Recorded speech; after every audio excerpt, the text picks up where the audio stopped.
Last we left our heroes, you were plunged individually into memories or alternate timelines of your past, present, and future.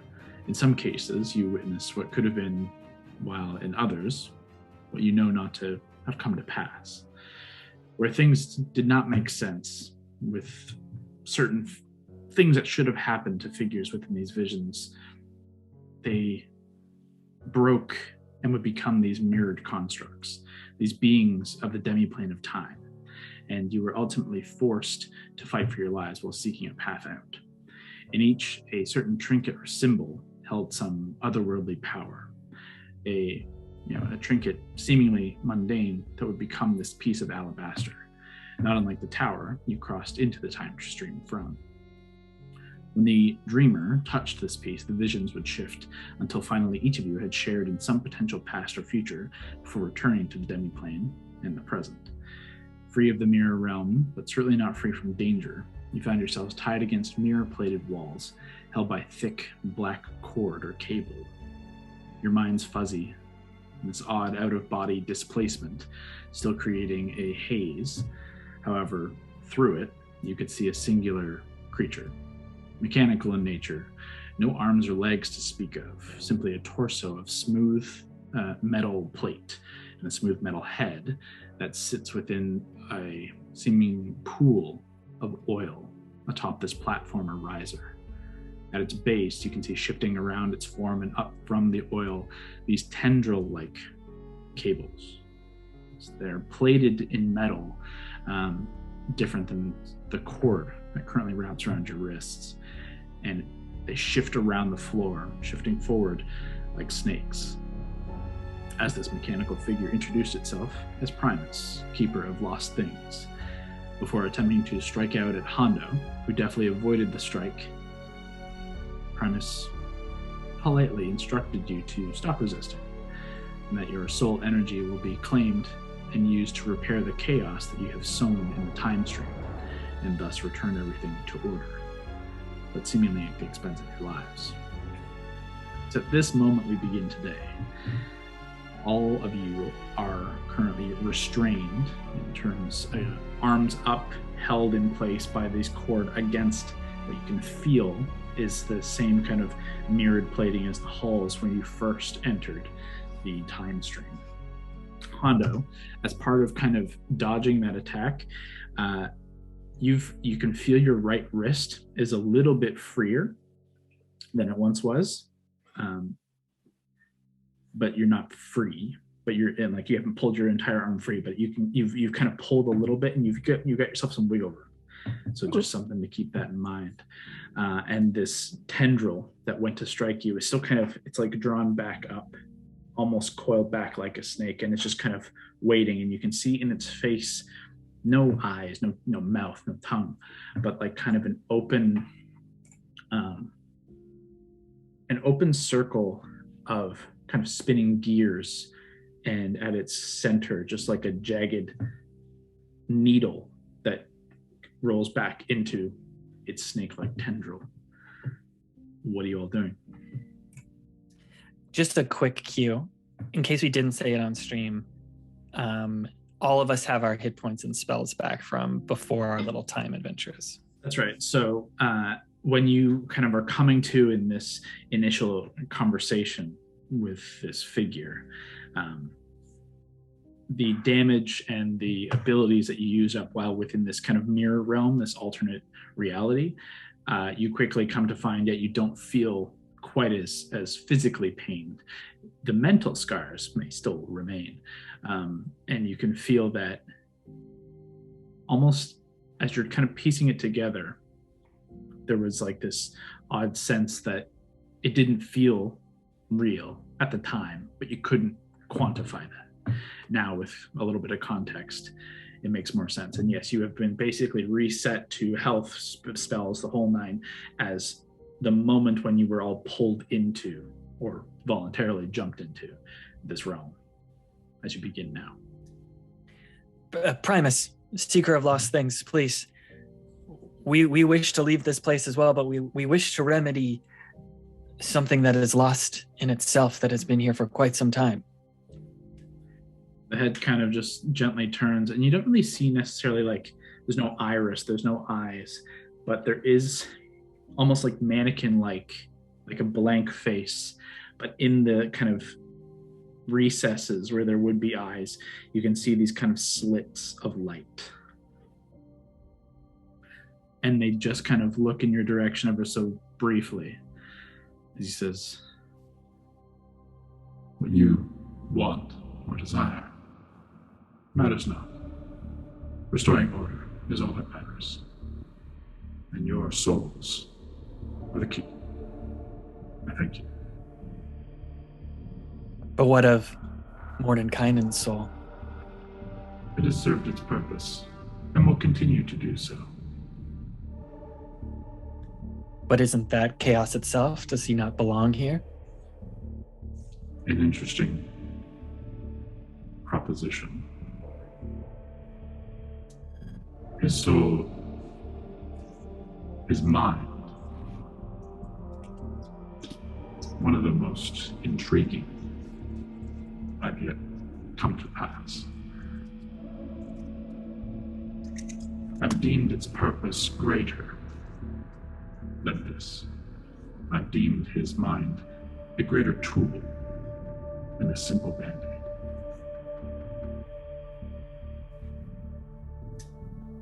Now, But then what of our minds and souls?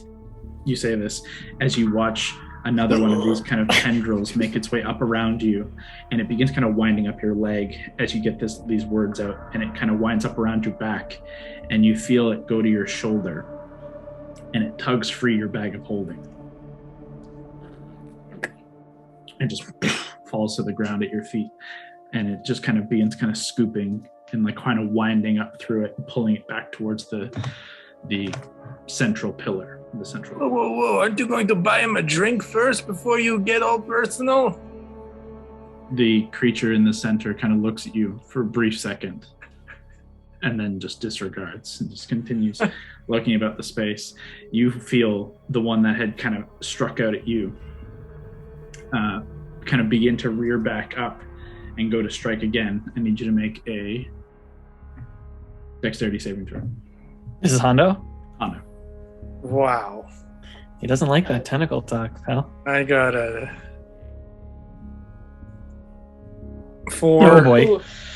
And my Bad dex one. save is a 10, so 14. That's a very, very bad roll. Kyle, can I at this point too, sorry, as soon as he starts creeping us out and talking, I'm going to start Know Your Enemy. Sure. Takes a minute, so I don't know Takes if a I'll get it minute. off for now. Yeah. You guys have been, if you started it when this started, which I would allow, as you have had no other interaction, you've done nothing else in this encounter thus far. I'd say you could have started that kind of at the end of last game into this game. It's still not going to be done, but you're a little further along in terms of rounds. As you watch this creature, like just before it strikes you, Hondo, as you kind of draw the attention of this Primus figure in the middle of the room as it's kind of entertaining Valentine's queries, there's just this very minimal twitch and flex as the snake tendril pulls back and just lightning quick strikes out at you. Can I dodge it? Or use my Uncanny dodge. uncanny dodge? Yes. But I also have... Oh, never mind. I don't think that applies. You have Must have evasion, kill but robot. you failed the save. Sentinel doesn't apply, right? You have evasion though, but so you failed it, so you take half damage, which is important. As you feel the you're still restrained, and you feel this is where this comes in. You feel the sensation, you can see it coming in, that bullet time moment slows down, and you're like, okay, getting ready to, like, using the restraints to kind of kip yourself up and kind of pull yourself up and kind of tuck in and like shoot yourself forward, like in a cool classic Hondo type maneuver. And as you do, you get about halfway and you just feel that your muscles are just not quite as lively, and you're just sluggish, and you can feel the wear of age that you did not feel previously, as this does scrape in and connects with your leg rather than the heart it was shooting for. You take half as much damage given your evasion. That still is 40 points of force damage. Ooh. That is half. What are you at, buddy? I'm okay, but that's still heavy. Yeah. That hits in your leg, and you feel and you see where it hit as you kind of like this cool kip up moment gets interrupted as it pierces the back of your leg, and you kind of tumble back down as it withdraws, and it like kind of pulls back. Where it hit, Mary, you catch this even in your kind of know your enemy moment, and Alana, you're the closest to Hondo. Your leg at like the thigh, like the whole area around your left thigh where it hits, almost fades and fluctuates in space. It's a very odd sensation. It feels like everything was fading away, and then you just kind of pull away enough to not take the full brunt of it. But you do feel somehow in this passage through time, that time is pushed through you a little bit as well. You're a little older than you were before. Who am I near with my little chained up hands? Like who's beside me? So, in terms of looking around the room, What you looking at over there, pal? What you glance at? this is how I like to think. Looking to my left. Sure. Off into the distance. Yeah. To your left, by about 10 feet, you see Gord in the exact same kind of position. 10 feet. Fuck. And then there's basically 4 curved sections in an almost ovular room. 4 curved sections of these, glass mirrored walls. There are 2 sections to like the north and south, so to speak, where you can see 2 entry and exits on both sides in the middle of like a stone or metal pillar. To the left and right, there are closed, almost like think of like blast doors, like big, heavy, like big drop down metal doors with no visuals in or out, but you can see like big panels on the left and right that would split up your immediate right and another empty kind of quarter. There's nothing over to your upper right. This Primus figure is in the middle. You can see past just barely across the other room, directly on the other side, maybe 100 or so feet, roughly. You see Mary tied up in the same way. And then past Gord to your left, another 60 to 80 feet would be Alana, then Hondo, together on a panel. So you and Gord are together on a panel. Alana and Hondo are together, and then Mary is kind of solo on another panel. But even Gordo's like 10 feet away. Yeah, fuck. Gordo is 10 from Alana and like 80 from you, and or Gordo's 10 from you. Hondo and Alana are like 80 or so from you. And our restraints are. Could you describe what's holding us to the wall? As you kind of look up at it, it's almost coming out from the wall, like an extension of the wall itself. You have no in-world way to kind of wrap your head around what it is, but out in Scott Micklejohn's world, it looks like cable. Like it looks like cable or like fiber wire, all kind of coiled into one like coiled strand that is tightened, and it's basically almost like morphing out of the metal of the wall, becoming cable, and then coming back around and reconnecting into the wall above, and like kind of holding your arms above past the point, kind of like the mirror ends like just around the base of your kind of brain stem. And is it arms, like waist, like is it multiple places that it's holding us? Just by the arms. So okay. Just your arms are kind of holding up. Legs and torso is free, which is why Hondo can keep kind of doing these crazy dodge moves. But you can feel like as you go to kind of pull, like it's got you in a pretty solid vice grip, able to withstand your entire weight. You did make a query, as I now forget what it was. I was just wondering all that, so no, that was perfect. I think, if I recall correctly, Valentine had asked if your Oh, soul... what I was asking? Yeah. I said, could our souls not be useful then if Mordenkainen's was? Yeah. As this this kind of snake cable strikes out at Hondo and is seemingly unsuccessful, Primus kind of returns back to you and focuses back on you and says, I've seen your souls. I've seen you in action, so to speak. And I've made the calculation that any worth you have to me lies on your person, not within your person.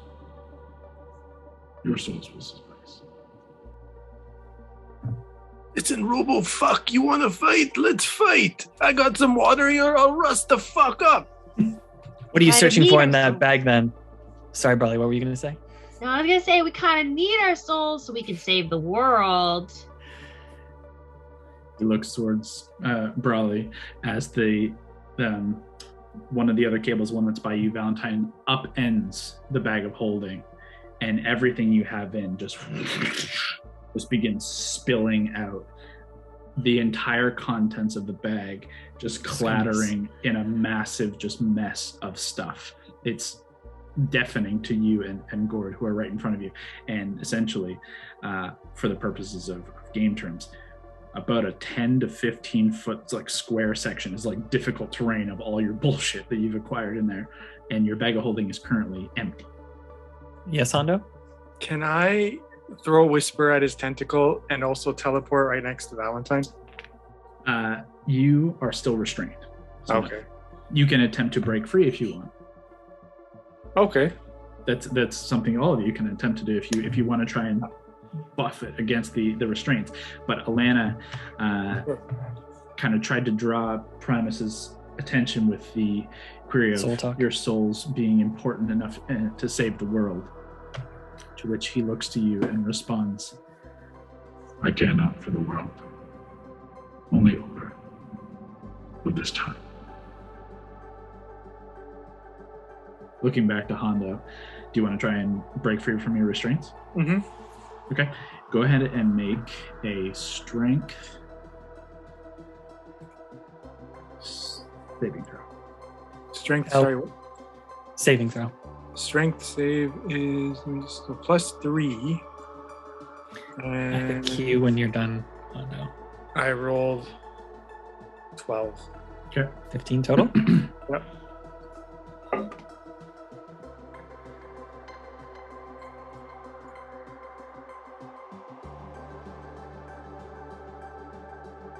$15 total? Yep. Yeah. Sorry. Do I add anything else? Like It's just your sword strength wise? saving throw. Oh, yeah. Unfortunately, as you get out this insult towards Primus, and you just try and push off, and you know you can't get to Whisper unless you can free yourself. Whisper's at your hip where it always would be, and same with your other weapons and anything that you would use to try and fight your way free. And you pull, and you can feel you have a little bit free on the one arm, and you've gotten a little bit freer. If you were to try again, I would give you advantage on it. You've kind of pulled your one arm partially free, but you're not free yet. To which Primus looks to you and simply says, Cease. I need you to make a Oh boy. wisdom saving throw. Sorry, what? A wisdom? Yeah. Yes. Okay. Wisdom is, sorry, I'm just checking, Fine. +2, so that's got to be a good roll. And I rolled an 8. You're, 8 plus you're- 2, 10. You're in the throes of trying your hardest to pull yourself free and just spitting at this fucking piece of shit up there. And you just hear the word cease pierce into your mind, past your conscious mind, into your subconscious, and you just fall. Everything just fades, and you cease. still breathing, still alive, but you cannot physically move. As he looks across the rest of the room. Go ahead, Val. So when we were in those little spooky dreams, we all grabbed like a piece of the alabaster staff, it seemed like. Did we feel that on our person at all, or we don't have, like, not in a pocket or anything? Okay. It feels like there is nothing on your there's nothing physical. If you want to make I'd say an arcana check if you want to make I'm cool with it. Just thinking back, how the fuck do we get out of here? Pretty good. 28, 16 on the dice, plus 12.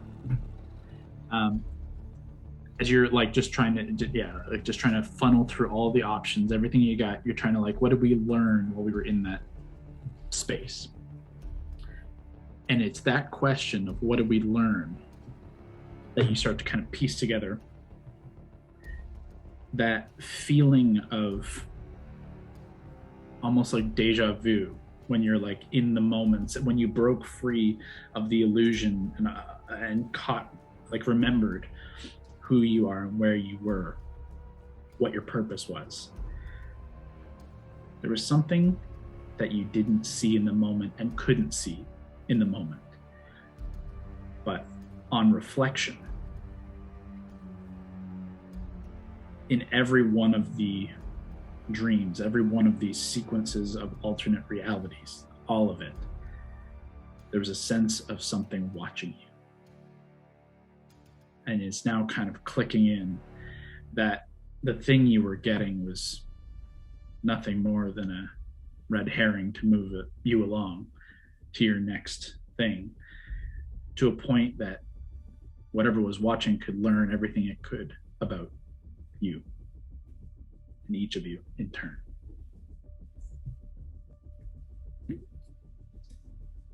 So you've judged our souls. Sorry, you go, Mary. I was just gonna ask if it's been a minute yet. At this point, I'd say yeah. What do you want to know? It's just higher or lower than me. I was gonna say strength, and now I'm thinking that that's a waste because it's obviously higher. I am gonna say. Fuck, I was gonna say strength, but this is straight up. Okay, let's do AC, and mine's 21. Higher. Okay, let's kind of guess that, and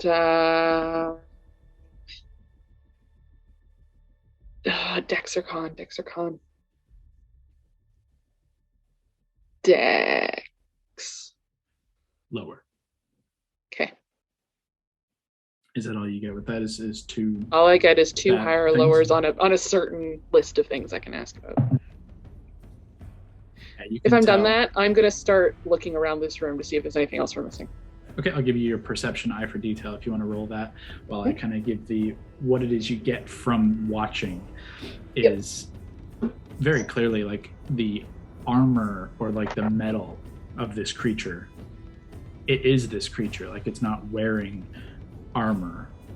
You know, this is a fully armored living piece of metal, living construct. And you gather. It looks pretty good metal. It looks hard. But you also gather with no arms and legs to speak of, and it's a large, physically, figure. It doesn't seem like it moves particularly well. So you can use that to your advantage. I rolled poorly. Totally. It was like 13, maybe. 13? It's probably even less than that. Yeah. Then you're able to at least gauge your surroundings. You can see kind of what I already described to Scott. To your right, you can see straight down to Hondo, kind of drawing focus, Alana trying to kind of plead, and you can catch at the end of your minute, this would have been a little while ago, but you catch that same moment of Hondo getting like struck with the one of the snake-like creatures that strikes him. You catch that weird fade effect. You also catch, even with a 13, Hondo looks a little older than he once did. There's the scales around the ears and kind of around the neck kind of dulled, a little grayer than they once were. I don't know how long fish people live. So. Not long now. Last thing you catch, which is something, Valentine, you might have caught, but you were focused on other things. Gord, I'd say you pick it up with your passive perception because you have the best view. But Mary, alongside this know your enemy and this call, on the platform that this figure is kind of resting within, there's a rise of platform, and there's like kind of 4 pillared elements to it at the 4 corners. And then in the center, there's this kind of hexagonal, slightly raised spot that you can see is this oil liquid, as I kind of described before, that he's kind of sat in the middle of, and the base of the torso is sat within this oil where these tendrils are kind of rising up out of. It looks very much like oil, as you would expect, but it's the 4 pillars at the 4 corners of this raised dais that you can see these pods, containers. You're not exactly sure how you would describe them, but there are 4 spheres of arcane-like force. It's the best way that you would know to kind of what you're looking at. One of which, if you're looking kind of straight at it, it would be like the back right, the northeast of the 4, is currently kind of glowing with a faintly golden yellow light, while the other 3 are seemingly inert. Just something you catch. And I would say, Gord, you catch the same thing just with as you're quietly just surveying the scene, trying to figure out what you're going to do here. Your passive perception is pretty high, and you would catch that as something that's peculiar amongst a whole other bunch of peculiar shit.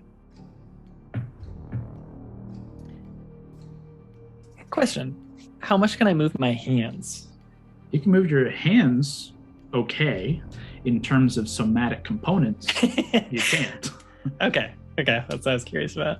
In terms of the way I'm viewing somatic components is more than just Okay. You need like might be some cool, a full gamut of at least both hands, and right now it's too tight. You'd have to break free. Some Naruto hand signs, they need seals to work, so I get it. At this point, as the bag of holding has been upturned, the one that was over by the snake that was over, I keep calling them snakes. They're not really snakes, but they look snake-like. The one that was striking out at Hondo, as Alana, you make this kind of plea. It like rises back up between the 2 of you, and Primus kind of looks to you and says, I have made my judgments. I care not for your word. I am sorry. I understand.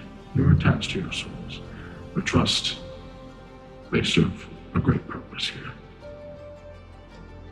As it comes out to strike Alana, I need you to make a dexterity saving throw. Okay.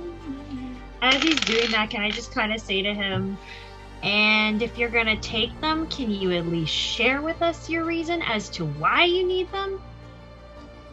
You get that as this menacing thing is coming. Elena's getting sassy today. I love it. I rolled a 14. Unfortunately. Fuck. It's okay. Not super high on the dice, but it's still a lot. You suffer 64 points of damage. Holy fuck, what are we doing out here? As it strikes, and it pierces through the chest plate and bone. Ooh. And it strikes through, and you can feel that it's gone for your heart. And as you were kind of focusing and trying to have this moment, you're unable to shift, and you tense up immediately. It strikes in, and you feel like it drawing on your life essence. It's pulling things from you, obviously seeking to pull your soul. clearly didn't quite do it just yet as it pulls back, but that essence feeling of just being pulled away. Hondo and Mary would catch this. Alana's whole body like shudders in like kind of like a hallucinatory like kind of like double as it pulls away before she kind of snaps back too. Primus just begins looking around the room and say, "Do not take this personally. Only that it is the right thing to do. To right homes, re-establish order."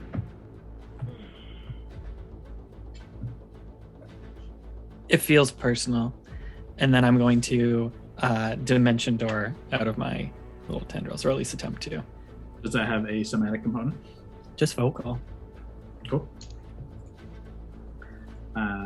Do it! Let me just confirm that when I checked it.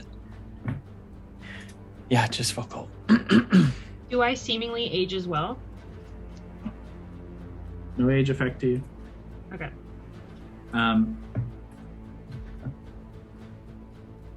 don't want to ask for a stealth check, but you need to basically like the check is how subtly can you make this check? The cast of it? Exactly, like because it's not like you're saying the phrase that you just said and then the spell happens. No, you still have to say like incantation. There's like specific words that you have to say. So when you finish what you're saying and then you say shabadoo, whatever the magic words are, how can we get that across? How do you try and obscure it?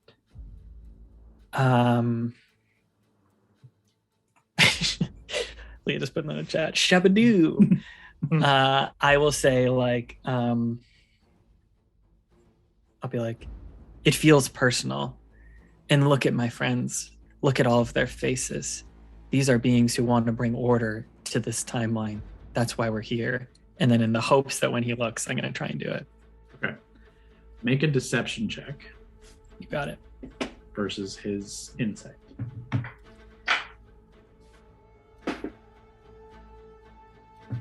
30. 15 and a 15. Rolled like a 26, but wow. Jesus. Oof.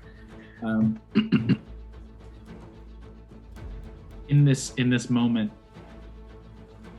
he is not that he's not aware of what you're doing, but it's more, Mary, you kind of gather as there's not so much like a full like turn and stare, but it's more of a indifference to Valentine's attempt. Where do you dimension door to? I was going to dimension door, I think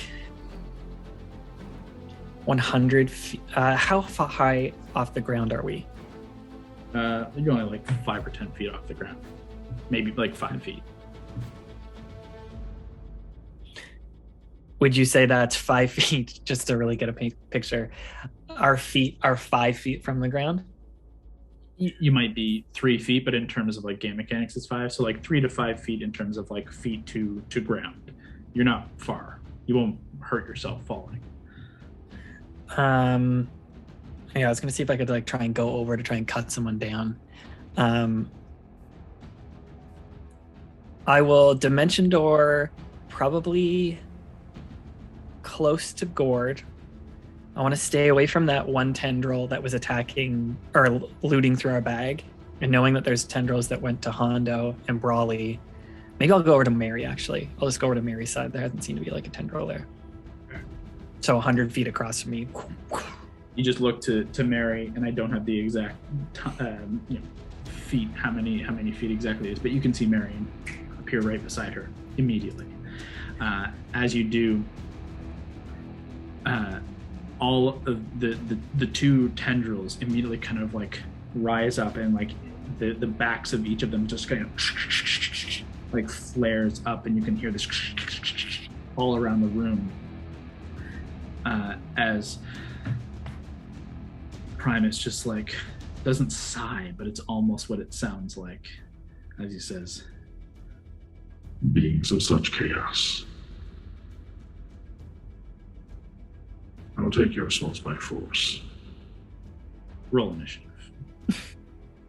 Let's go! Let's go! Come on, Primus. Fuck yeah. I'm gonna make you Omegas. My end your God, I freaking rolled life. so bad. Let's switch it up. Hey. Oh, fuck. Oh, Ew, look like- at that. Levels. That's cool. Kyle, you better take pictures of this for the Uh, Insta. I'll take some. For the gram. Quick one right now. Is it green or is that the lighting? The lighting. The lighting That is looks- green and yellow. That looks fantastic.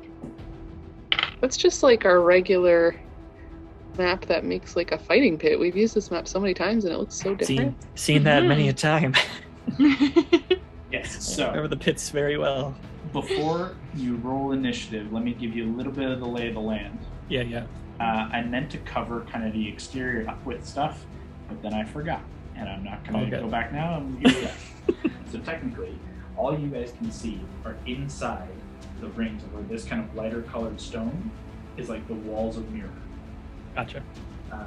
This is one of the blast doors. This is another blast door. These two spaces on both sides are open, left and right, and you can vaguely see like kind of like hallway out here, like this continues out here, but you can't see what is out on any of these sides. Obviously, creature in the middle. I'm not going to use a miniature for the kind of Big boy. snake-like creatures.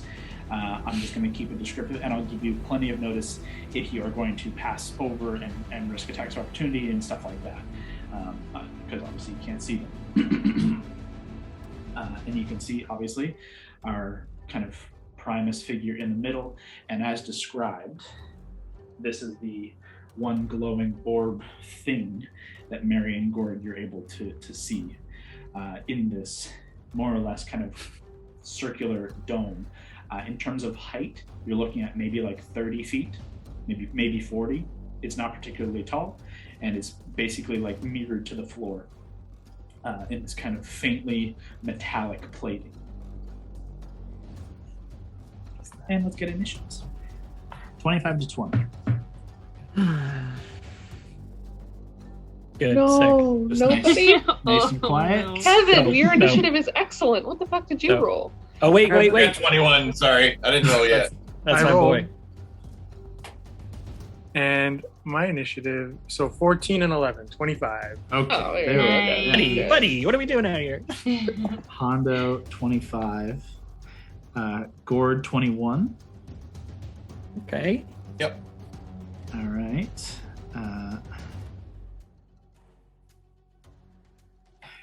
20 to 15. 17. Brawley, did you roll with advantage? Oh, I did. I did. What'd you get, probably? I got 11. Mary. Mary. Big 8. All right. Big eights. She's still a little emotionally scarred. Yeah, that was a lot. That's a lot. Val, you said 17? That's right. Cool. Oh, shit. No doubt.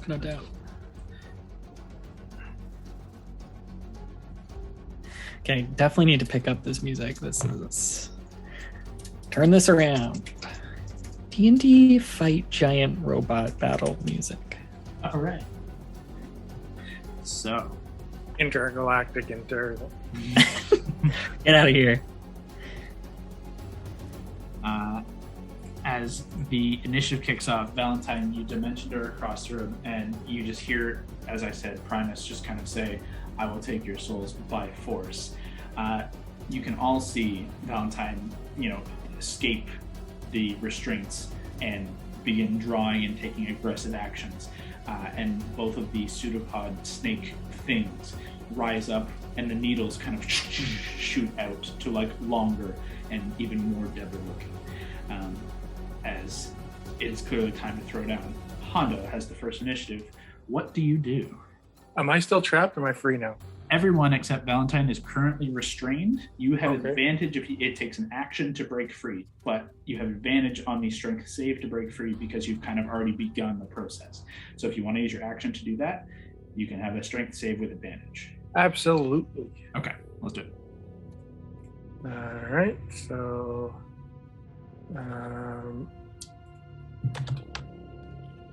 I rolled. Let me just check. Sorry, strength save. So first roll. Bad. Clear your 4. cache. Let's get these bad rolls out of here. Come on. Second roll, much Come on, pal. better. Okay. Yes. So what is that total? 18 and strength save plus 3, 21. Okay. Okay. As you are already kind of free on the right side, rather than just like pull free, you pull a little bit and then you just wrench straight down. And you like slip your hand through, like slipping a cuff. And then with that, you kind of use the left hand to kind of pick yourself up, grab your fist in like Captain America Winter Soldier, plant your feet against the wall and like pull yourself free and like click backwards and land free and clear on the ground, 3-point standing. There is one of the snake creatures basically directly ahead of you that would take an attack of opportunity should you make your move, but you have full movement, you have your bonus action. What do you want to do with it? So, the orb. You currently do not see the glowing one. Oh, okay. You just haven't quite picked up that. It's almost like directly blocked by his form. But you do see there are 3 here that are kind of inert. They're just kind of sitting there. They look almost like glass spheres, but you can see there's this faint kind of energy that kind of faintly kind of glows around them. Is the best way you could put it. And where's the snake person? Sorry. It would be like right in front of you. Like right in front. So right. I could attack it if I wanted to. You've used your action already, so unfortunately you couldn't use a bonus action to attack. You've already kind of used your action to break free and land. You can use your bonus action to, dash, disengage, hide, or some other crazy shit you can think of. But inspire someone? You can't attack. Would it be a bonus action to use Whisper to throw and teleport toward one of those glass orbs? That is also a full action because it's like a full attack throw. Okay. Then I guess I will inspire Valentine. Okay. How do you inspire Valentine? You see him across the way. You see him take the initiative here and dimension door over towards Mary. What do you say to him? I say, Valentine, let's sandpaper this rust bucket. There you go. I finally agree with you. That's your action, your bonus action. Are you going to stay there or are you going to move?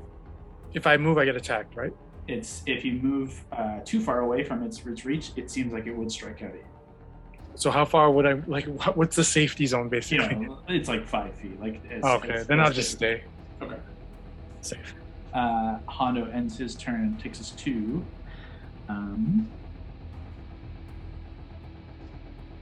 let's see.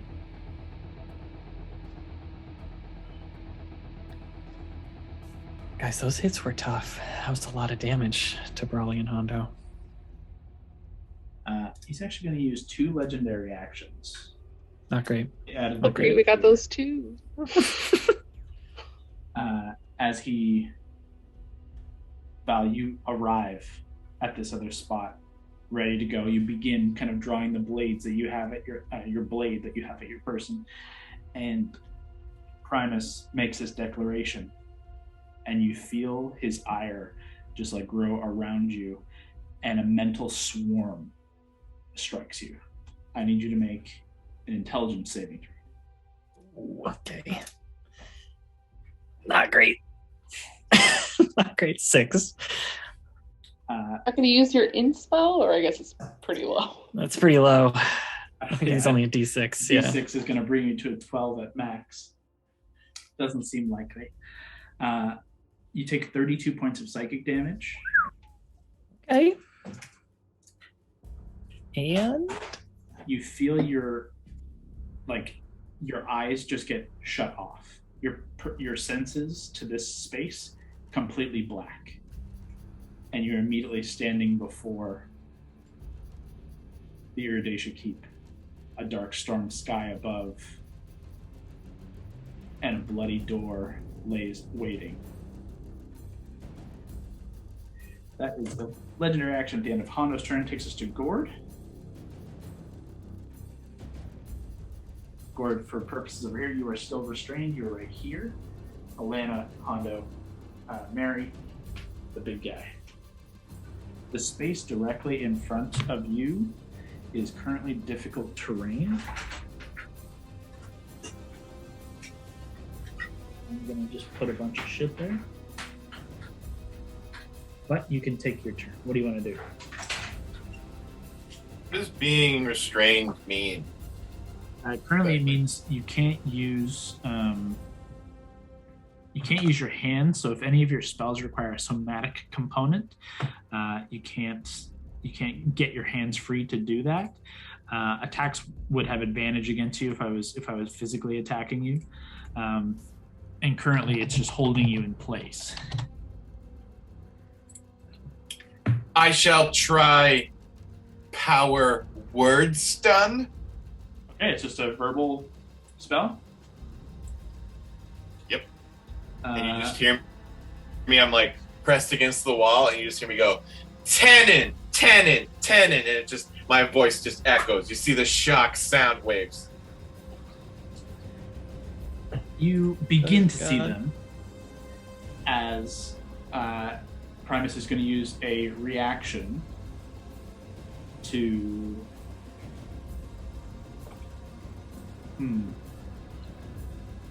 What can this robot do?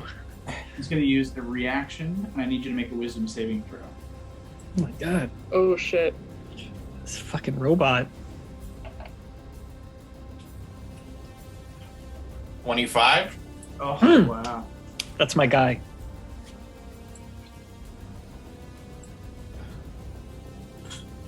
Play your shit. You succeed, and the spell continues unimpeded. Yes. Is it a save, or does it just happen?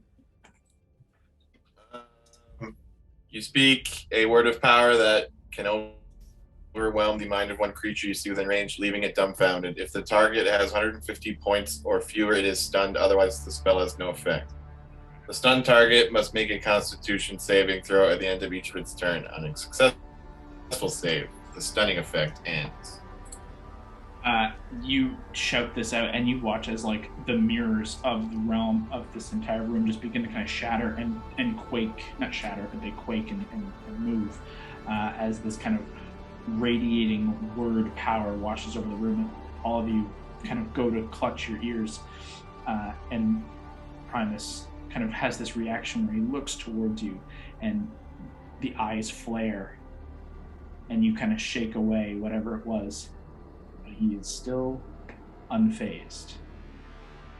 Fuck. Unfortunately. This bitch has more than 150. That is your action. Bonus! Yeah. Can I far step? You've already cast a high level spell. Far step would be too high. I'm not sure if there's somatic component, so unfortunately you can't use that this turn. It is verbal only, but yeah, that breaks our... Yeah, that power word 5 spell level is total an 8th level spell, so you've already used like a high level spell as your action. You can't then use a 5th level for a bonus. But next turn, that will be a verbal spell that you can bamf out of this spot for sure. That's a great spell. I didn't realize it was verbal only. I know, it's so good. First Step's an awesome spell. If you have anything else for a bonus, you can certainly try it. You have no movement while restrained, so you're stuck there until you use your action to break free, or if you were to use Far Step next turn, you can jump away. But Do you still have the scary fire thing, Brock? Is that a bonus? Which thing? Sorry. Form of The like one where you flame on? Yeah.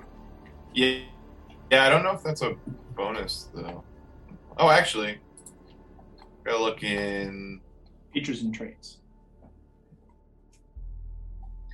Yeah, sure. As a bonus, I will become the Herald of Death. Dope. Yeah, you do. You become the Herald. What's the range on the fear effect of becoming the Herald? I can pull it up here. Checking. As you just like 30 feet. flare out. He's just beyond the range of the fear effect, unfortunately.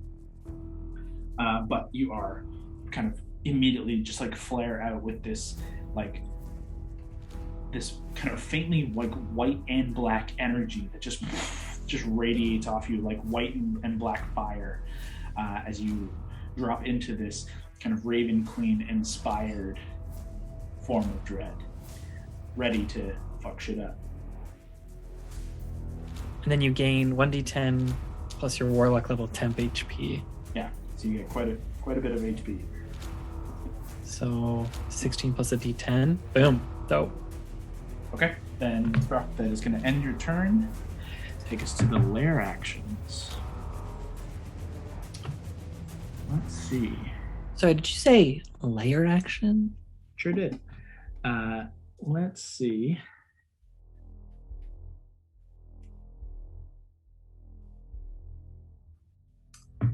Am I going to do that just yet? Let's just do Echoes of the Past. Oh, God. I'd like everyone to make charisma saving throws. Even me, no, boss? charisma saves? I'm just looking up if you are... Oh, no. Yes, this affects you as well. I just meant because I'm in something crazy as well. But yeah, I'll roll this. Oh, I know. 19. A 19 just succeeds. Oh, 25. That succeeds. Ugh. I thought I rolled okay, but I did not. Allie, Mary, what'd you get? 14. I got a 16, which I thought was pretty good, but Oh, both of those fail, unfortunately. Honda, what'd you get? Buddy. I got Charisma a save. lovely 9. Okay. well, your charisma save is okay. Yeah, My well, charisma sorry. save is +4. No, not enough. Okay.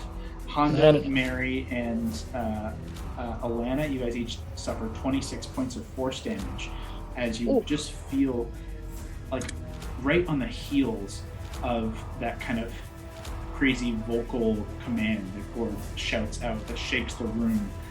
Almost following it, this wave passes over you, and you each feel old injuries and damage that you sustained in the mirror realm begin to tear and pull back at your form, both mentally and physically. Those of you who saved, both Valentine and Gord, no damage, you're fine. Great. Able to resist this effect as Primus takes his turn.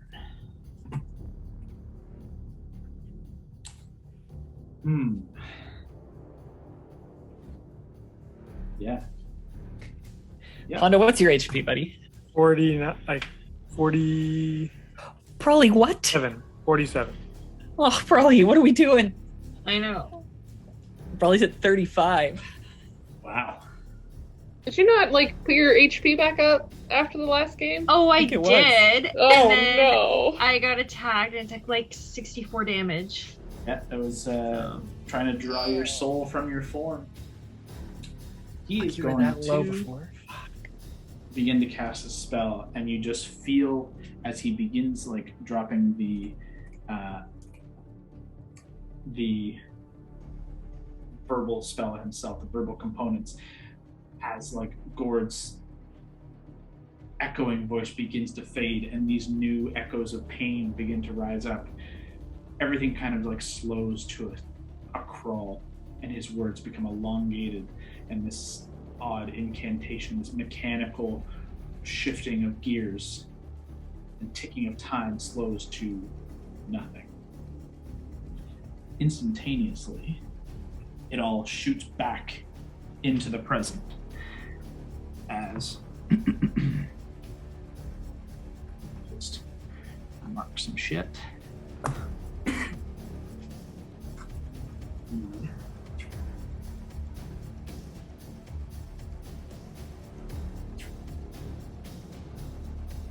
Shifts directly before Valentine and Mary, and you can now see surrounding him, you see 7 motes of golden light. You can see there's this kind of faintly glowing space all around him. And he is like in two places at once. There are many things just suddenly, immediately surrounding him as this form rises up, and you can see this kind of like base to his form, almost like this kind of gear shifting base. And he just kind of is gently hovering atop. Pardon me. That is going to end his turn. Cool. That takes us to the Pseudopods. Oh boy.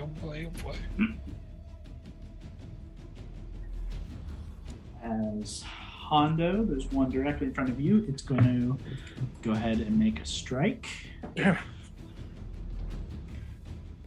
Oh, that's a natural 2. It misses. Fuck yeah. And one at Gord has advantage on you because you were still restrained. It rises up, leaving the stuff of the bag of holding behind. Or that's better. A 26. Oh god. Gord. You suffer 12 points of piercing damage. Okay. As it just kind of takes a quicker like stab at you. Not seemingly the same like soul-rending strike with the same force as the other did.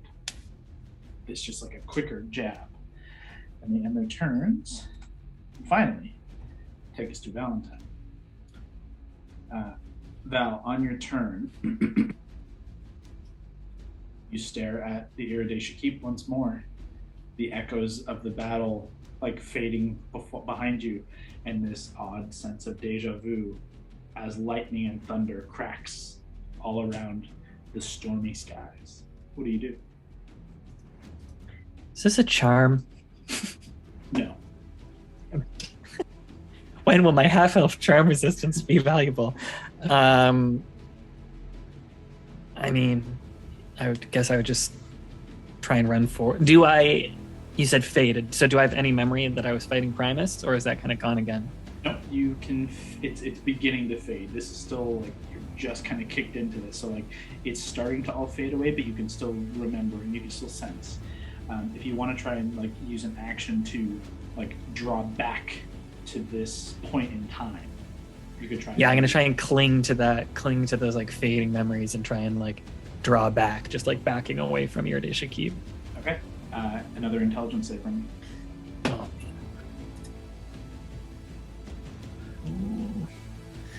I'm gonna.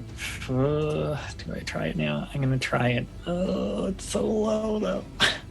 Fuck it, I'll try it. It was 11 on the dice. I'm gonna try and use Hondo's D6. 5, so 16 total. Unfortunately, you just pedaling backwards and just keep moving back on your heels, and you just see the Iridesha Keep growing further and further away, but nothing else seems to change. You back into something, and you feel like a physical form, and you turn, and you can see the townspeople of Verdantia, pitchforks in hand. A growing mob begins to swarm. I'm just gonna yell like, "Stay away from me!" I'm gonna take out my sword. I'm not a monster! I'm gonna twirl it. And they just begin like surrounding you, and like it's just suffocating in all aspects. And unfortunately, that's gonna end your turn. Fuck. That takes us to Alana. Alana, you are still restrained, so you can use your action to break free, or you can try and do some other cool dope shit. Whatever you want to do. Yep, I'm gonna use my action to unrestrain myself. Okay, so go ahead and make a strength saving throw. Okay. Not great. 12. 12 total? Yep. Unfortunately, you're just trying to tug against the restraints, and they are just not giving. It seems that there's just more to be done against these restraints, and they're different than what you would expect. You know, is kind of like a cord blending in with the wall. There's definitely something more to them. And unfortunately, you're just not quite angry enough to break free. Okay. In that case, am I able to just rage for now? I mean, for sure. This seems like an appropriate rage moment. Yep. You just begin growing angrier and angrier. You just kind of hold for the time being, unfortunately. But prep for the next round. As it takes us to, is there anything you want to say or do? I guess you can't move, but anything you want to say, or are you good? No, I'm good. She's just frustrated grunt. Okay. At the end of your turn. Let's see. Yeah. With Valentine in this stunned state, Primus is going to go ahead and make a slam attack against him. Oh boy.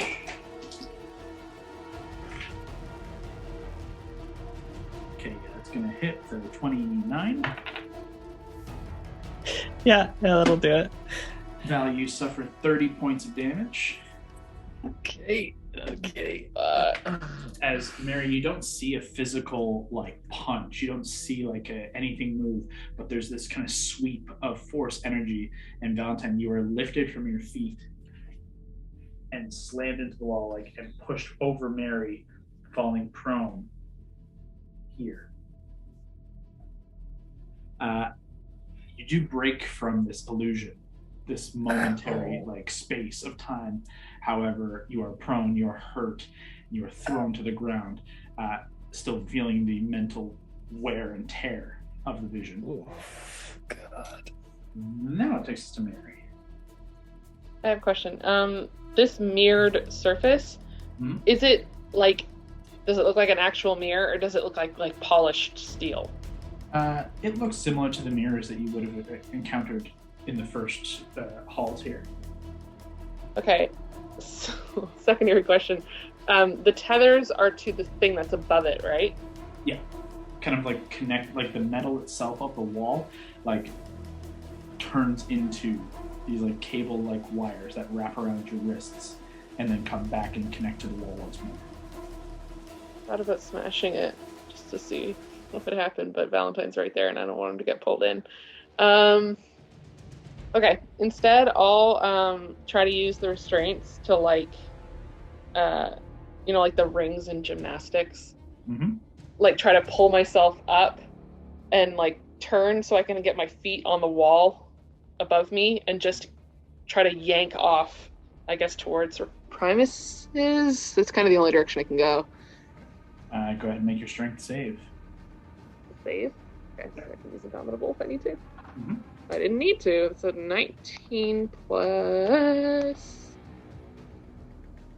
9. Yeah, absolutely. You jump up and just as you jump up as Valentine is kind of punched and he clambers into the space you were and rolls across the ground and tumbles beneath you. Using that moment, you kind of kick off and you are broken free. I would give you the moment if you wanted to jump somewhere, if you want to try and move past here. I'll push off. Yeah, when I get my feet up against the wall, I'll push off so I can kind of tuck and roll and stand up. So I'm just kind of between Primus and Valentine because I can see he's fucking not doing great. Yeah, for sure. And just try to get my shit together and my stuff out. I will point out Primus, as I said before, is a large creature, so he takes up a 10 by 10 square. Yeah. So you to be in contact, this is within contact for you. Okay, I didn't necessarily want to be in contact. I just didn't want him to get to Val. Can I use my bonus action to try to know my enemy? Oh, know your enemy? Sure. So it's a deception check from him. Ooh, actually not bad, 19. I rolled a 14 plus 11, so 20. No, 25. You succeed, and you're able to tell that two things. Actually, technically. Oh, wait, no, not know your enemy. What's it called? Insightful fighting. Insightful fighting. I already used know your enemy. Yeah. You can tell that, as I said before, there's this element surrounding him, and there's this shifting dilation to him physically. You can tell that he is going to be incredibly difficult to hit, and kind of do anything to at this moment. Cool. Yeah. He's just not speedy. Cool. This is great. Everything's going well. Everything's going super great. Okay. I guess that's my turn. That's everything. Okay. At the end of your turn, he's going to use a legendary action to try and slam attack against you. Mm-hmm. There. That is 30 to hit. Yeah, of course. I need you to make a strength This saving fucking throw. guy. Strength save. Yep. 19. That is a fail. Ooh. Guys, we need to turn this around. Let's turn this around. You land, you take your 3-point stance, and you hold tight as this kind of barrier between Valentine and him, and you're just kind of swords drawn, ready for action. And right at that last moment, as you're kind of seeing through, trying to look through the barriers here to see how you can best kind of get in there, there's no action that he takes, there's no physical movement, and yet this just wave of force just picks you off your feet, tumbles you through the air. You land back on your feet and kind of skid back 15 feet, almost skidding into Hondo, but stopping yourself. And that is his legendary action. At the end of the round, comes back up to Hondo. Your turn. All right, now I can see the orb. Yeah, you can see. This is the only glowing orb of the 4, but all 4 are otherwise identical. I'm gonna throw Whisper at it and teleport to it. Okay, go ahead and make an attack roll. Oh yeah. And the answer is 16. With Whisper's bonuses, 13. that absolutely hits. Go ahead and roll damage. Ooh. Nope. I'm guessing no sneak for that. Unfortunately, there's no sneak attack against like inert objects.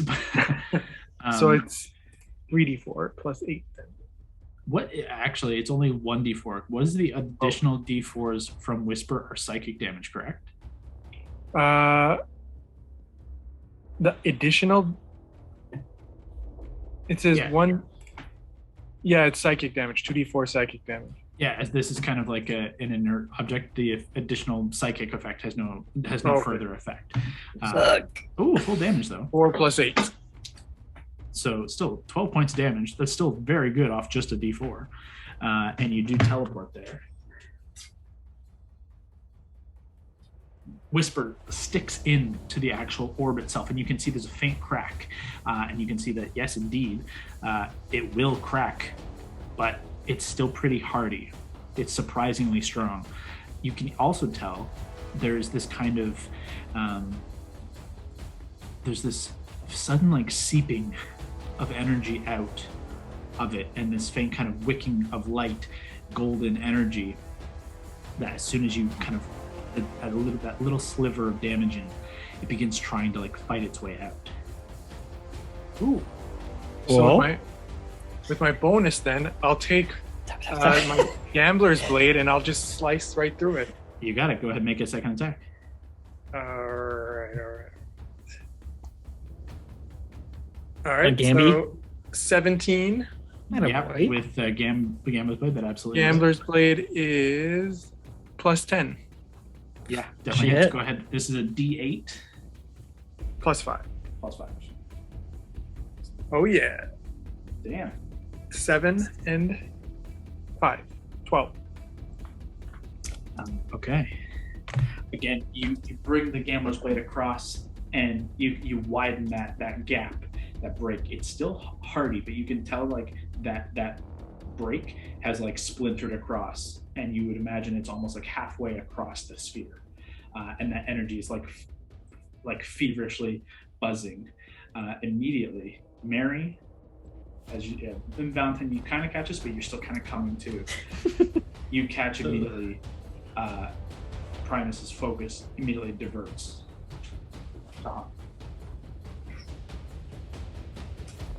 Honda, that's your action bonus action. You've technically taken no movement yet. Okay, so Primus can see me, right? Oh, yeah. Right now. Oh, yes. Can I hide behind that pillar then? You can certainly try.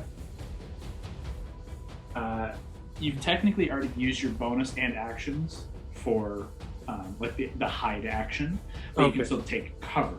So you would have cover from this distance. Okay. Okay. Come at me, Rust Bucket! That ends Hondo's turn. Takes us to Gord.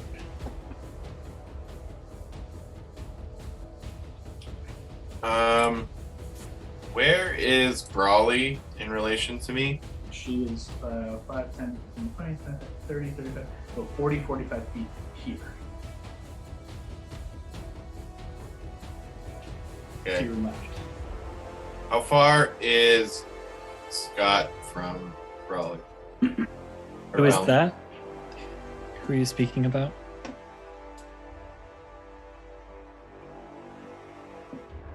He's about 35, 40 feet from Brawley.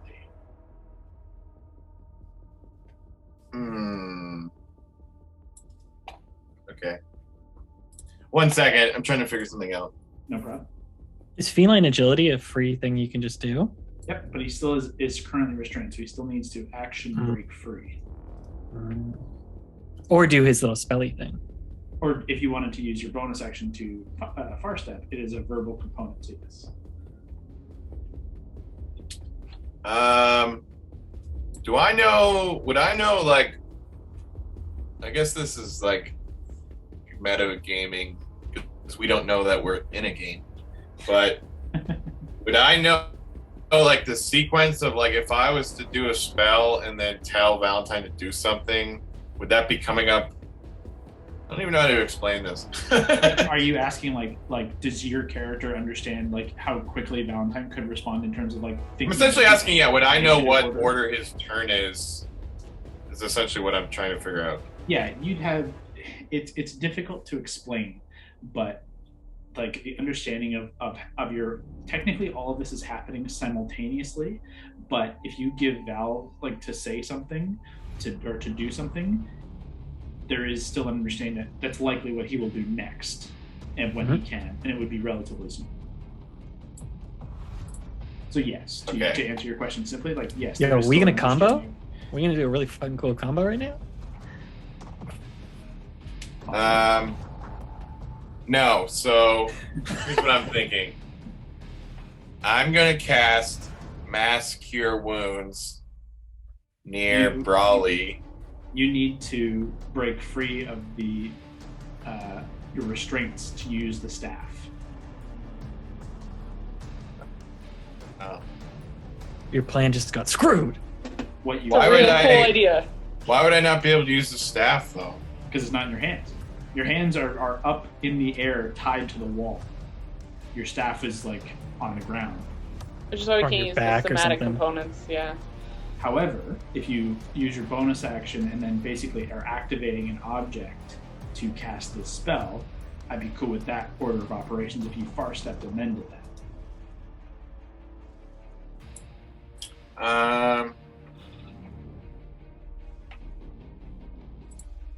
Yeah, sure. I'll just. What's that? Yep.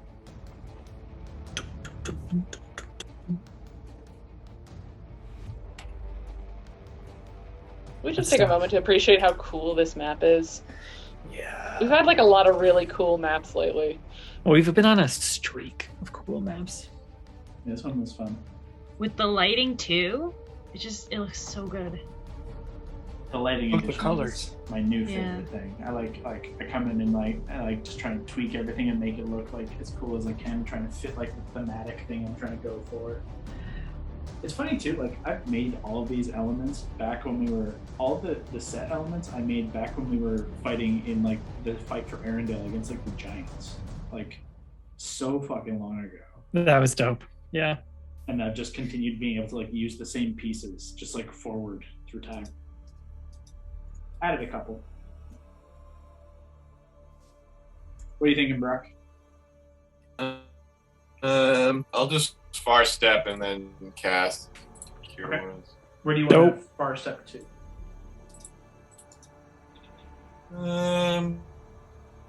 Just like in between Valentine and Brawley. What's your boat? Well, here, I'll give you a little benefit of the doubt. So you got a little bit of cover. But yeah, you can appear there immediately, no problems.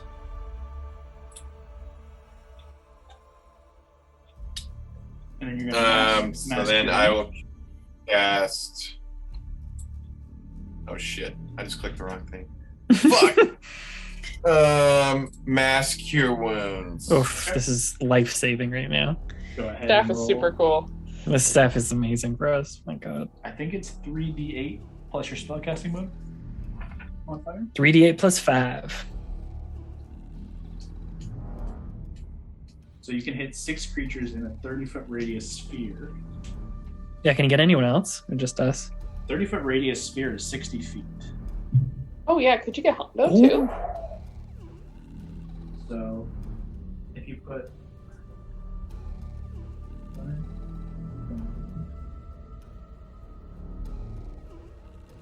you guys are all within 60 feet. Oh my god. Gordo. This is amazing. Yeah. So Gord can hit everybody with this. So Brock, roll 3d8 and save our lives. 3D. Plus your modifier. Plus 5. 17. Love it. Plus 5, Plus so five, 23. Plus 5, yeah, sorry. 22. 22, sorry. We really should have looked at more of these items before I was we thinking came about into it this this whole place. time. Fuck. So we each get 22 Yeah. points back? Everybody heals Yep. 22 points. Does that include myself? Yep, absolutely. So I get my Good. 10 points back. Fuck yeah. Your temp, Well, you don't get. temp don't re-heal. Okay, never mind. You're already at full health. You're laughing.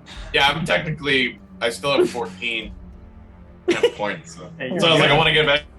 I had like 26. So I will point out that you are also concentrating on far steps, so you have that up as well. Cool. So, Gord far steps across, bringing the staff down from your back. You tap it into the ground, and poof, a wave of healing energy waves across. Just these waves on waves of force and healing energy back and forth across this room. As Primus kind of looks, still intent on Hondo, who just kind of damaged this orb, but then kind of sees this happening over by you, Gord, and there's like a curious kind of tilt to the head as he just says, "What a waste." Is that the end of your turn? You're gonna stay there, or you're gonna move?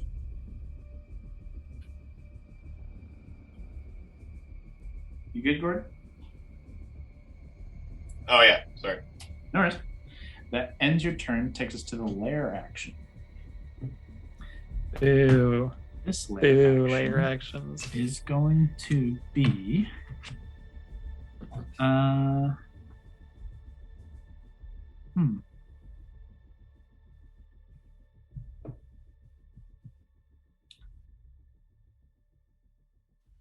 yeah. He looks over to you, Gordon, and says,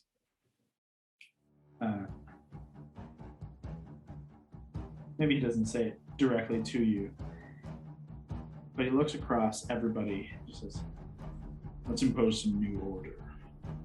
And you just feel everything kind of shift in time around you, kind of reorganizes. I need everyone to re-roll initiative. Oh my What? gosh. Oh, what? Let's be higher than an 8. Good thing we didn't do a cool combo here, Gord. That would have sucked. That would have really sucked.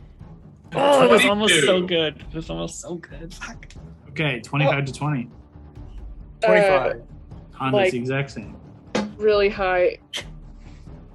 Mary, 22. I rolled it. Oh, I guess it's only 24, but it's still pretty good. Nice. Mary. But Alright. that means that I gotta fucking wait till my turn comes back around because I was gonna go again soon. Yep. Son of a bitch. This fucking guy. Val and Brawley, what'd you guys get? What'd you get, bro? 18. 15. Okay, you guys swapped too. Okay. It's a much better roll for us, though. That was good. Yeah.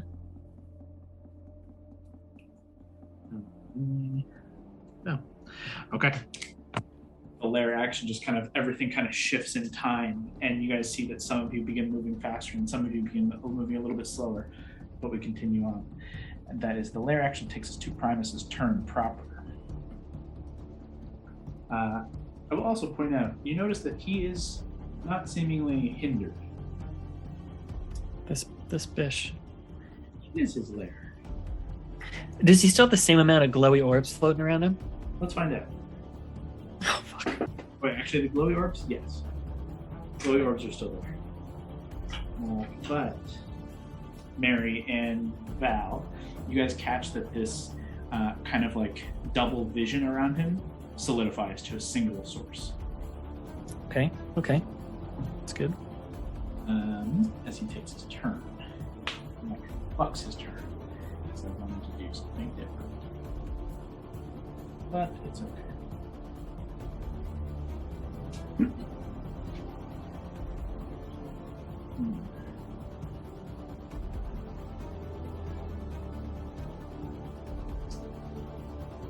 Let's see.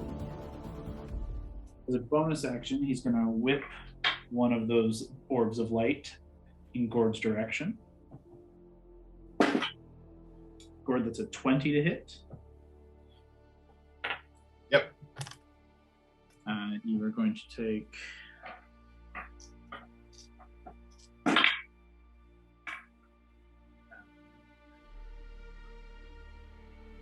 29 points of radiant damage. As this 29?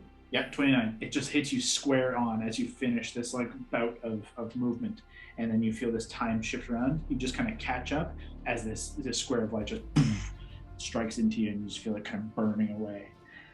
That's one. And then, fuck. Why did I do this to myself? Am I still standing in the healing spear? It's like an instantaneous thing. So once it's done, it faded away. Oh, okay. But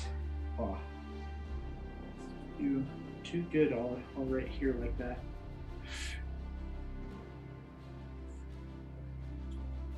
Let's see.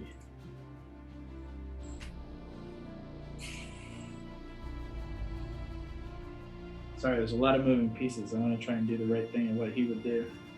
Okay.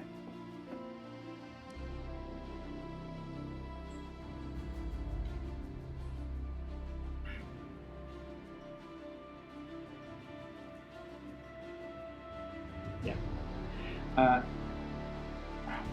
Yes. Looking down at all of you here, kind of too perfectly grouped up for him to walk away from.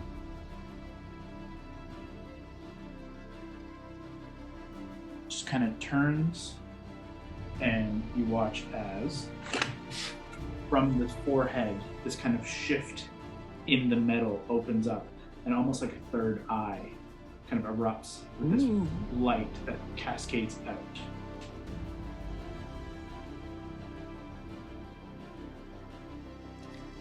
Is this a spell, or is it like an effect thing? This is like a Dragon's Breath effect style situation. Okay.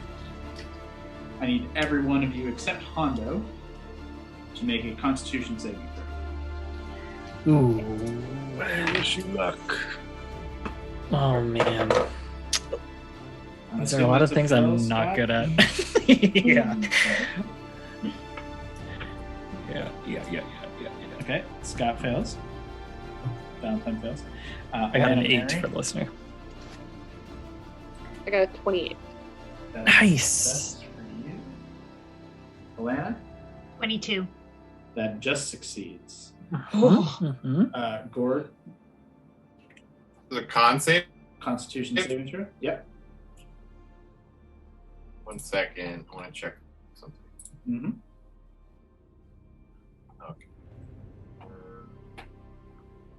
I rolled an 8, but I'm going to use luck.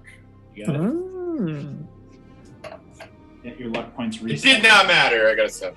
Okay, unfortunately, you try to draw on the luck effect of your adventuring career, and unfortunately, this is something beyond time, as Valentine and Gord are locked in place, paralyzed in time.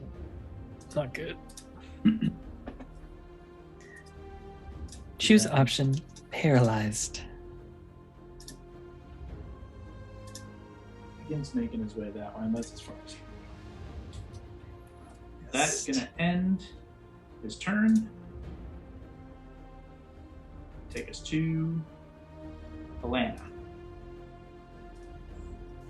Okay. I'm gonna try and get myself free. Okay, strength save with advantage as you're raging now. Okay. Nope, that won't do it. 9. 9 total. Yeah. That unfortunately is going to fit. You're just struggling so hard trying to pull yourself free of these restraints, and this is your bread and butter. Strength is your game, and it's just holding you back. Did you roll with advantage, probably? I did. Fuck! Yeah. Unfortunately, you are still restrained. Is there any cool stuff as bonuses, probably? I know, I was just gonna say, can I just second wind at this point so I can get a little Smart. bit Super more smart. fun? Super smart. You can Okay. second wind. I'm going to point out, unfortunately, your rage is going to drop as you have not suffered damage this round. Oh, shoot. Can I, hurt myself with the shackles somehow? Like, maybe give myself a big razor burn? You're trying to pull as tight as you can on them, and you're almost cutting into the skin, just trying to break free. And unfortunately, it's not enough to deal damage, as you're just not breaking free. Okay. You still have an extra rage, so on your next turn you could re-rage, but it will drop at the end of this turn if you use the second wind. Okay. Can you smash your head against the wall? Yeah, ugh. Or whatever it is. Technically, you use your action already, unfortunately. Oh, true. Okay. Then I was gonna say if I could, because my legs are free, if I could kick myself in the nose or something. So do you use your second wind? I did. Okay, I did. So go ahead and roll Yeah. the hit dice for that. Or the health for that. So I've got 74 total now. Okay. Okay, perfect. Unfortunately, at the end of your turn, as you can't move and you can't get into the fray. Pardon me. At the end of your turn, let's see.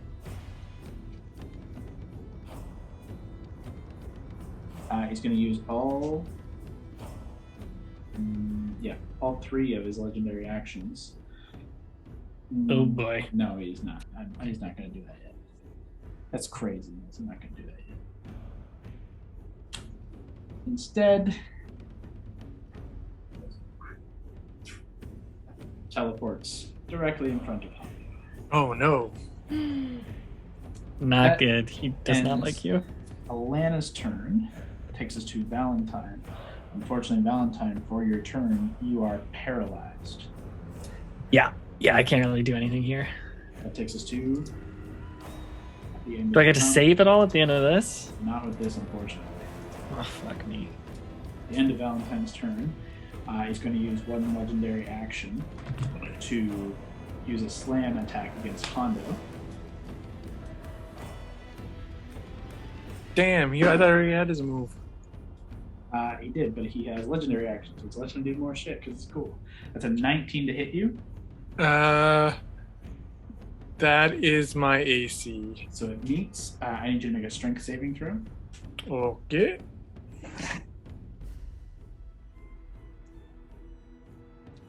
Uh, 11 is the roll, and the strength save is 3.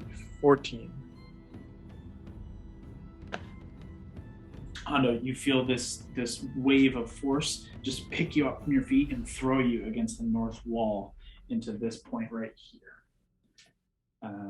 That is the end of his legendary actions, but takes us to your turn. What do you do? Would I be allowed to take 2 swords and stick it into the cracked door and like spread it apart? I mean, using your action and bonus action to make 2 attacks for sure. Oh, I see. Okay, well then, yes. Let's first. I'll take Whisper and I will again stab it in the crack. Yeah. Stab it in the crack, the Hondo story. And Yep. Go ahead and roll that d4. so it's just 1d4, right? Yep. 3. Okay. Plus 8. How about? Yeah, you're not targeting him. Okay. Yep. And go ahead and make your second attack.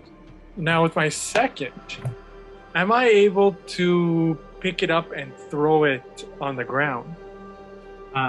You can try, but it's not an attack. It would be almost like, I guess it's like a grapple.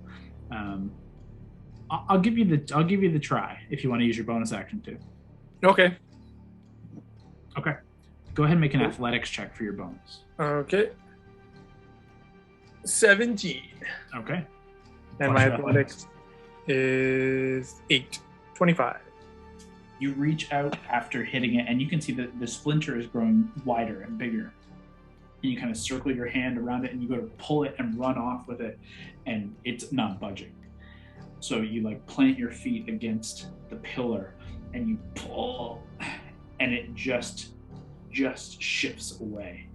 And it's like moving like a 600-pound boulder, like you're moving it inches. It doesn't feel heavy in your hands, and yet it somehow feels like tethered to the spot. You can move it like to here. And you've essentially like moved it 5 feet with all of that energy. Great. And I guess I still have some movement? Not if you're gonna keep holding on to it. Oh. It is gonna weigh you down like a, I don't know, like a ball. So just for my own understanding, so right now, where it is, and if I'm holding on to it, that means that my next turn I'm gonna again try and move it? That's up to you. In theory, though, if you were holding it now, it's gonna weigh you down. You can just drop it and continue moving with your full move. Okay, I'll drop it. Okay. And then do my full move. You just kind of let it go free, and you expect it to plummet to the ground given how heavy it was, and it just slowly kind of gently drifts before settling on the ground. Inert. Well, it's still glowing, but no sudden damage. It's weird. There's definitely some like arcane magic to it. It still looks heavily damaged, and you very obviously have drawn the focus of this creature by attacking it. I'm going to now, I guess, take cover. Okay. You want to just try and move like this way? Yeah, sure. It gets you pretty decent distance away. That's your action, your bonus action, and your movement. So that is the end of your turn. So use all his legendary actions. Mary, we're to you. Okay. I can't really tell from here. Which one's me and which one's Val? Val's the one on the ground. Oh, he's tipped over. I see now. Okay. 5, 10, 15, 20, 25. Yeah, I'm going to get to Alana. And just take out the swords and just try to smash cut the cable off above her wrists. Go ahead and make an attack roll. Yeah. So natural attack. Natural 19. Yeah, you definitely you strike in. Go ahead and roll damage. Oh, thank you. Should I leave off the psychic? Yes. Okay.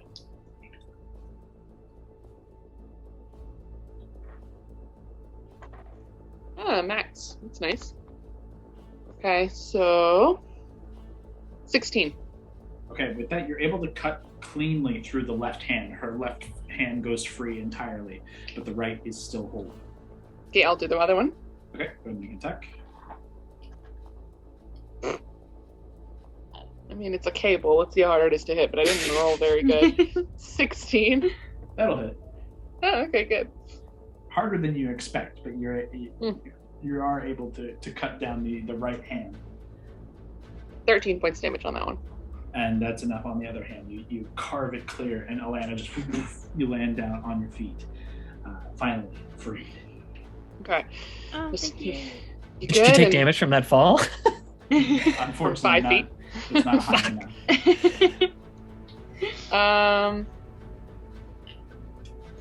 We have a third attack. You an attacker? Oh my god, are you an attacker? You can like punch me in the nose or something, or pinch me or kick But would me. you know this? I have But would to you hit know you. this? Okay, that's my question. Would I know this? I don't know. I would actually give it to you. Alana has been restrained the entire time. There's been no way for her to get into the fight, and I would I'm say insightful as fuck.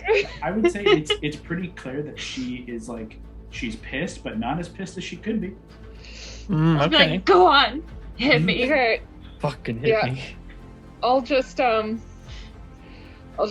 sorry, and probably regretting this. I'll just like headbutt her. I don't want to do a lot of damage, and that's not going to hit her really hard. But if she's willing to let me hit her, it'll be a little easier to hit. If she's willing, then you just hit. You deal your strength +1. Yeah, so it's 4. So Alana, you take 4. Actually, 2. 2 points of damage.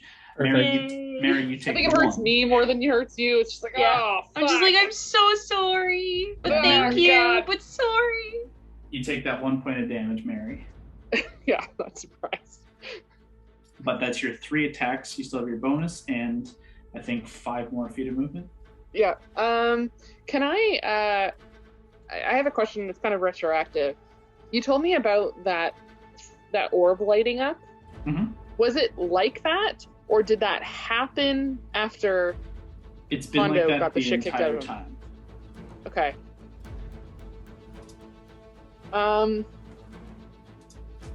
Bonus action 5, 10. Oh no. How many feet did I move there? Sorry, you told me how many feet of movement You I have had left. 5 I don't feet remember. left. Okay, it's not gonna work. Investigation. You need to get right up on something, right? Depends on what you're trying to do, but likely. Okay. Typically, it's something you're using. You're getting really close, looking for fine detail. Otherwise, you're looking at perception. Okay. You know what? I'm just gonna take and that's Gord in front of me Gord is at the corner there with all these things, with and you a can see. shit ton of rings on him. Yeah, he is currently the flame. Actually, it's interesting.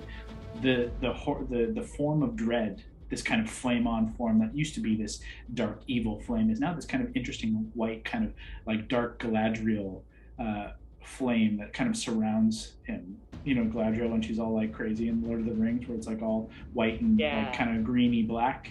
It's like all around him. But even the flame is frozen in space. Okay. Like, there's no flicker to it. It's as if it's an image frozen. Like a photo, yeah. Okay.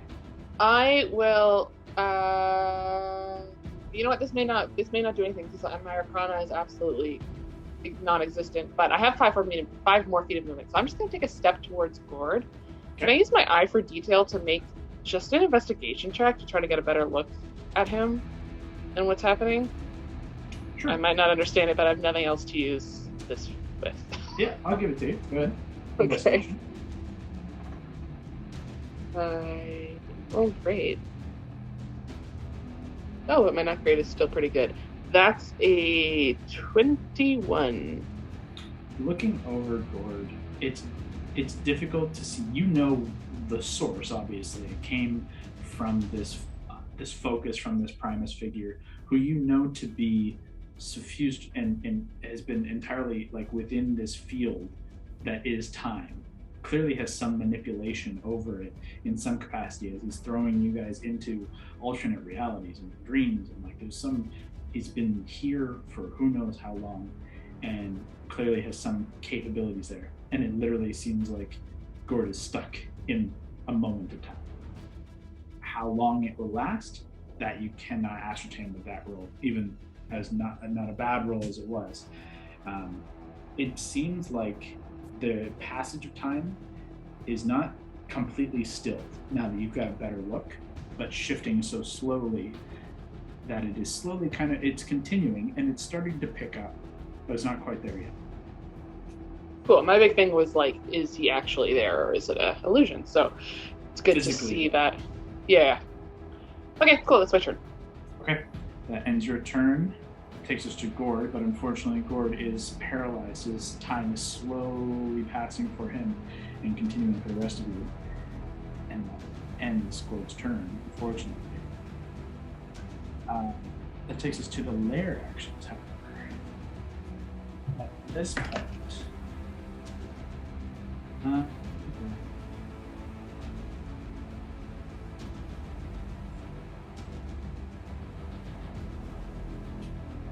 Hondo, I need you to make a dexterity saving throw.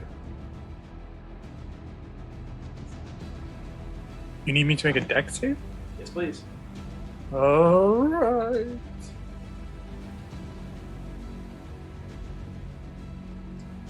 10, and I think my dex save is 10. Yes, 20.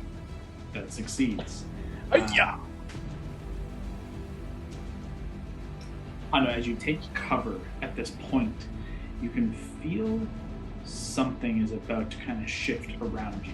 You can feel the quiver of the energy in the air around you, and you kind of look up at yourself as you see this almost like a semi-translucent cube begin to kind of apparate in the air around you, and you just immediately begin to kind of pull back and step back as it just kind of solidifies. Boom.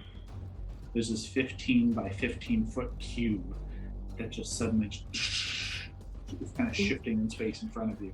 It feels like stillness, like you're almost staring into like a plate of glass, and beyond that is a void of everything. And it just is sitting in front of you. You thankfully move out of the way, but it's still there, and that is unsettling. But that's the lair action. Takes us to Primus's turn. On his turn,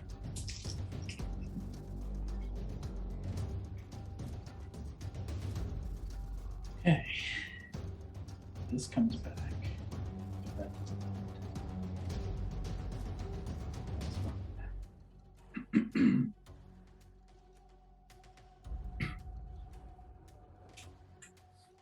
Let's see.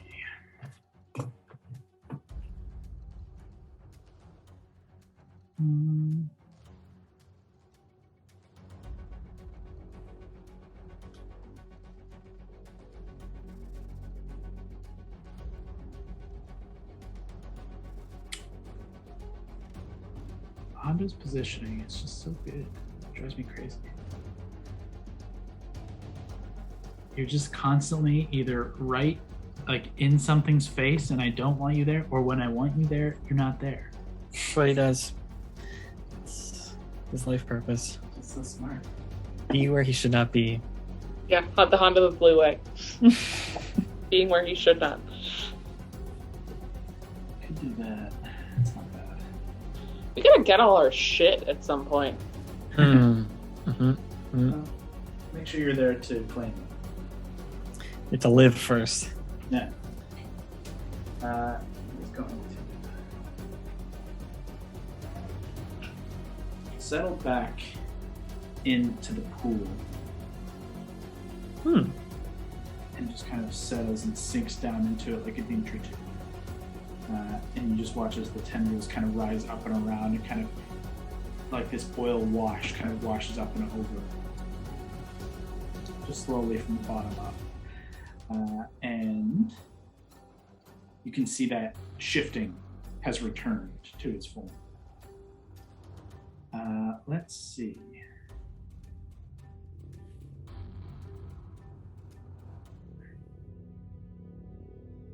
Yeah, you guys are paralyzed. That's gotta be what I do.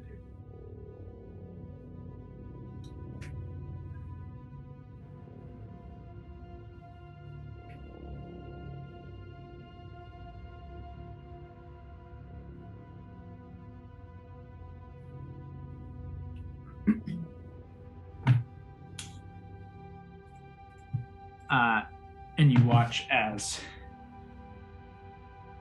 from that same kind of point in the forehead, this glowing, crackling energy, rather than become this kind of force of energy, you watch a bolt of lightning arc down and streak into Valentine's paralyzed form. As you are paralyzed, you automatically fail to save, and you suffer 10d8 lightning damage. Any attack that hits a Oh creature my is a God. critical hit. Oh, if the attack is within 5 feet. Yeah, Okay, it's that's only good. Melee, only, yeah. Only melee, but you automatically fail strength and dexterity saving throws, if I'm not mistaken. Yeah. I love how Scott being like, just murder me even more efficiently. Yeah, you could probably straight up crit me right here.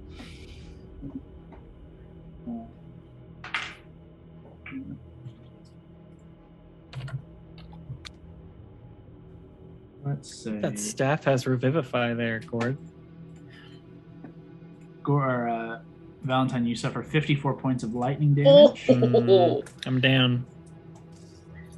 You suffer I have 54 41 points. left. Lightning strikes into Val, and you guys watch 1 as he goes down. 2, it breaks off and splits off. 1 streaks out at Gord, the other at Mary. Gord, being paralyzed, also automatically fails.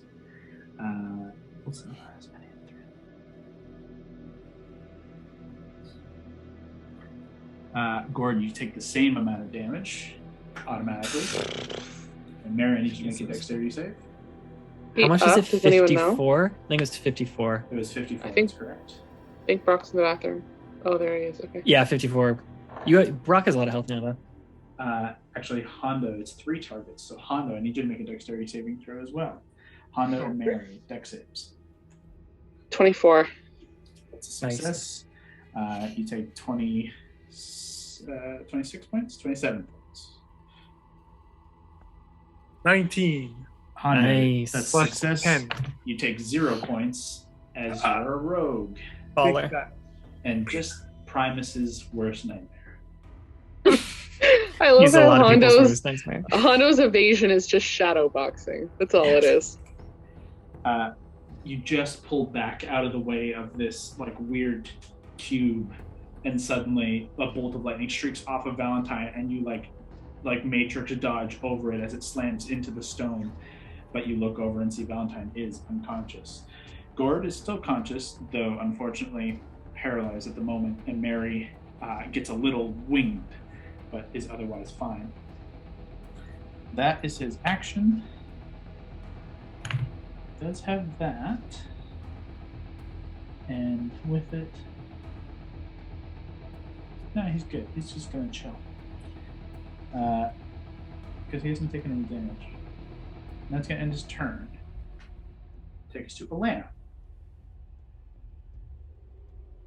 Okay, I'm free now. Did I see Val go down? Yes, absolutely. Okay.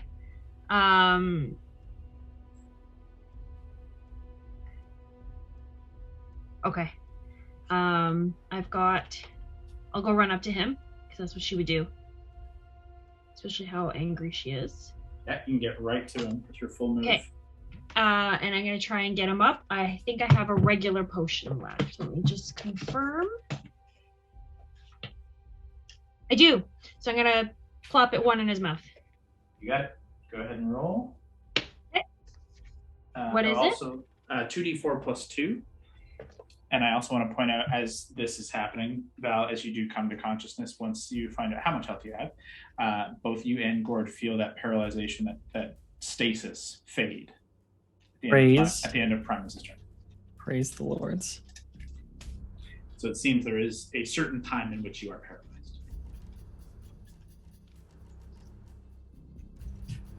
Oh, Probably supposed to know the real dice for this. I forgot that he still has the a bonus action star. So before this happens, Allie, you can continue with this, but he's going to throw a ball of light at you before you get there.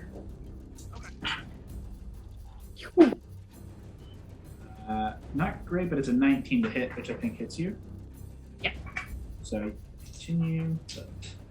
But before you rush forward, you do suffer 22 points of radiant damage. I do? Yes. And that's reduced? You are resistant to radiant damage. That's right. So 11 points. Resistant to everything but psychic. I'm sick. Which is why I will have to use psychic on you. How much does Val heal? 7. Yay! Apply. Thank Comes to you. consciousness.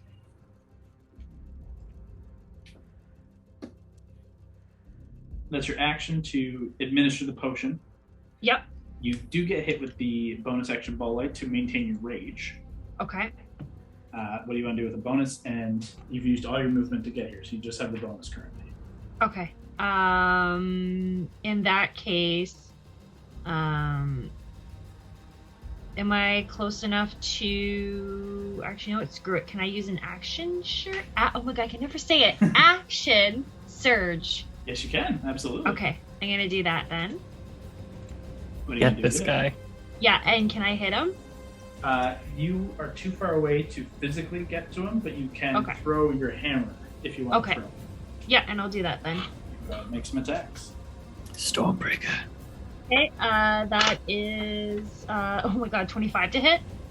25 would hit, however, he's going to use a reaction Okay. to shunt you. I need you to make a wisdom saving throw. Unto you? Oh my god, this guy, he's such an asshole. It is, okay, hold on, wisdom. Not great, just 9. Shunt you Elena, where? Oh no. You draw the hammer back and you throw it forward. But before it even leaves your hand, as you're so like in the midst of throwing it, he just kind of looks in your direction and you just feel this energy kind of wrap around you and you just dissipate.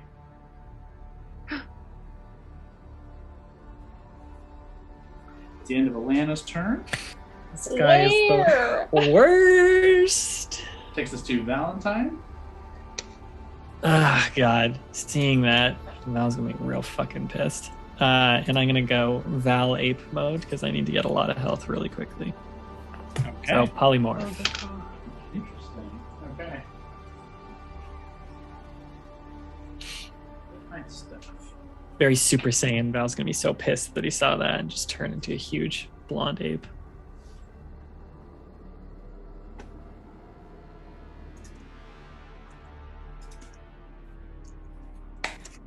Sorry, I had to go off my headset to go get my mini. Oh, that's okay. You're now monkey. giant monkey. Are you considered large? Let me look. Probably huge. Huge, okay. I'm a big boy. So huge takes up 3 by 3, if I'm not mistaken. So very big. Real big. You do have to take half your movement to stand, so you have half your monkey movement. That's okay. Oof. And Stand you up. just watch as Alana is just ripped from the fabric of space and time. So I can't attack, but I would like to... No, that doesn't work. I would like to... I just had an internal discussion with myself that did not go well. I would like to rotate over. I want to get close to that stupid ball thing that Honda was trying to break. So Just going to stalk towards it as close as I can. you still see that cube of space in this space. Ooh, I don't like that. Don't like that. You Not would have going seen into this that. before you transformed into the monkey who may not understand it. So you would have seen that this is there. You can try and go that way if you want. But it puts you in contact with him. Oh yeah, I'm gonna go in contact with him. I hate this fucking guy. I'm just gonna stalk towards him. Not the square, but him is fine. How much movement do you have? If you've used half Big speed. Ape has speed 40. So you have 20 currently. 10, 15. You can basically get right beside him. But Good. unfortunately, about 10 feet still from this orb. No, that's okay. Just gonna be like punching my ape fist coming towards him, loosening up the shoulders. And you just watch as the face kind of turns to you. The eyes, like, they're just slits, but they grow even slimmer. And there's just this faint kind of turn of the head. No smile. You don't even really see a mouth. But you could imagine there would be one if it happened. I'm gonna make you a mouth. That is your action movement, and you don't have a bonus as a monkey.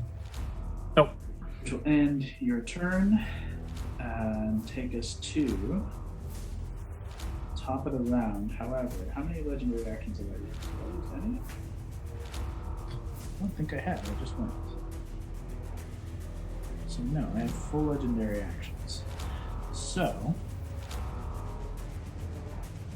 using one of them.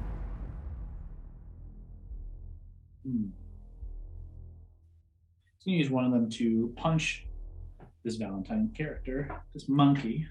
I love it.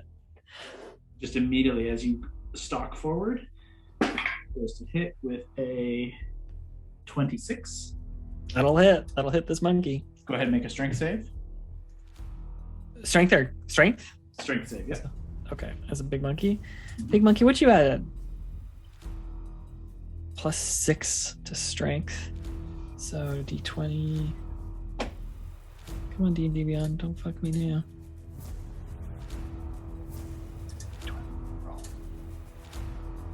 Nat 20. Nice. Good job, monkey. You get up right in his grill, and you feel the force, and it hits you from beneath. It hits you this uppercut of force, but there's no movement from him, which is so like disconcerting. But it's just this force that just uppercuts you, and it would stagger a lesser creature, but you're pissed, and you hold your ground. Just grunt. That is his legendary action. That takes us to Hondo's turn. Did I take any damage there, though? Oh, 30 points, yes. Okay. So I'll have to do a concentration, too. That's right. Let me roll that. Okay. Yeah, 13 and a 14 plus. What do I add? Just my con? Saving. So 16 total? 16 just succeeds. It's a half the DC, so you're at a DC 15. So Oof. 16 succeeds. And I will actually put a concentration marker on you as Hondo. You can take your turn.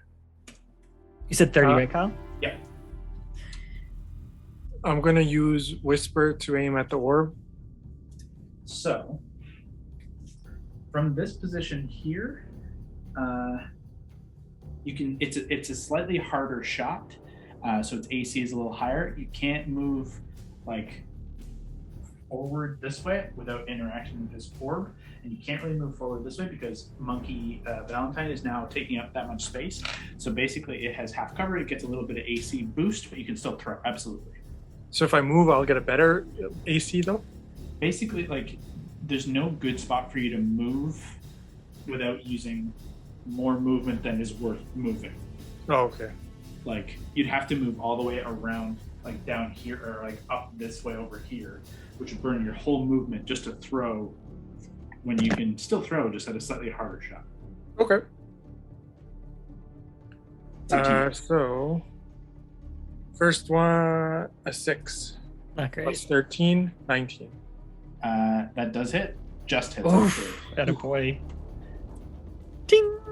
And 1d4, I get a 1 plus 8. So 9.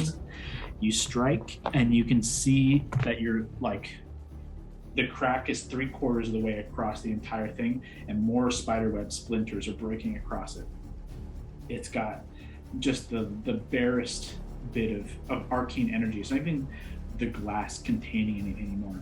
It's literally just like arcane force, like still binding the pieces together. It's on its last legs. Do you want to use your bonus action to hit again? Okay, for my bonus, yeah, I'll pull out Gambler's Blade and, let's see if that does anything. Okay. That was gonna be so confusing if you didn't hit it. You just like took to the brink and you're like, man, kind of bored now. Kind of busy. 14, Nice. and I think it's plus 10. That will hit. Go ahead and roll damage. So it's a d8 plus 5. That's a 3. Yeah. Plus 5, 8. I hope that was like keeping oxygen in the room and you've all doomed us now. What if it's just gonna explode and hurt you? A glowy thing, I stab. It does not explode, but you carve through it, and finally you see both pieces kind of fall inert, and you split it in two, and the light kind of like bursts up, and it's just the same size of the orb as it was, but now just this free-floating golden light. Immediately, it shoots out of the room in this direction and out of sight.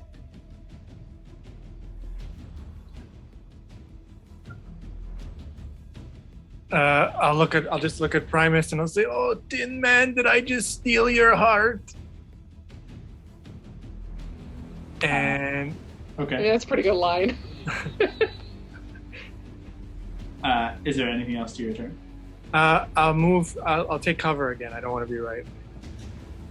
If you move away, you are currently in melee with him. He will take an attack of opportunity. Oh, I'm in melee with him?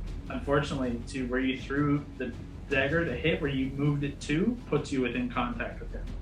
Oh, well, I don't want to do that. Well, then I guess I'm stuck where I am. Okay. As you make your exclamation of stealing his heart, he turns to you and you just hear this kind of the mechanical voice echoing through your mind. It says, "No heart, but I will take your soul. I vow it." That ends Hondo's turn, and at the end of Hondo's turn,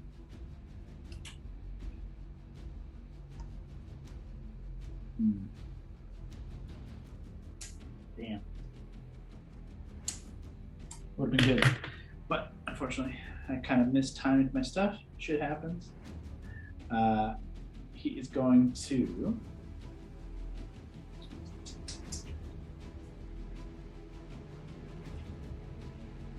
teleport from beside two of you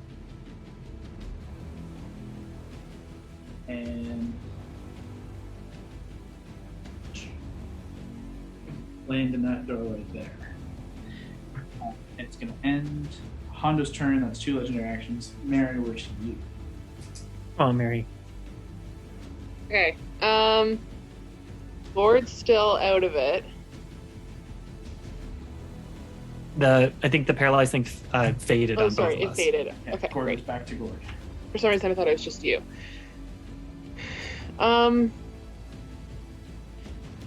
There's Primus. Are there like random, tentacly, not tentacle things still like sifting through a bag of holding, or did you say they moved on? No, one is still over there, but it's not currently like sifting through the bag of holding. It's almost like looking towards Primus and just watching him, waiting for his command. You also notice that the one that was over here by Alana has kind of remained for the most part, but it has not made any movement to like strike. It's almost gotten low and is just kind of like almost lying in wait. Okay. I'm trying to figure out what the fuck our goal is here.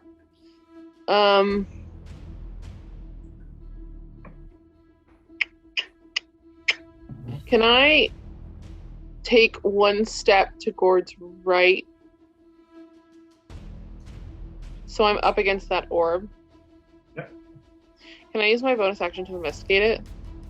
Sure. Go ahead and make an investigation check. I haven't got up on any of these things yet, and I know it's inert or whatever, but Yep.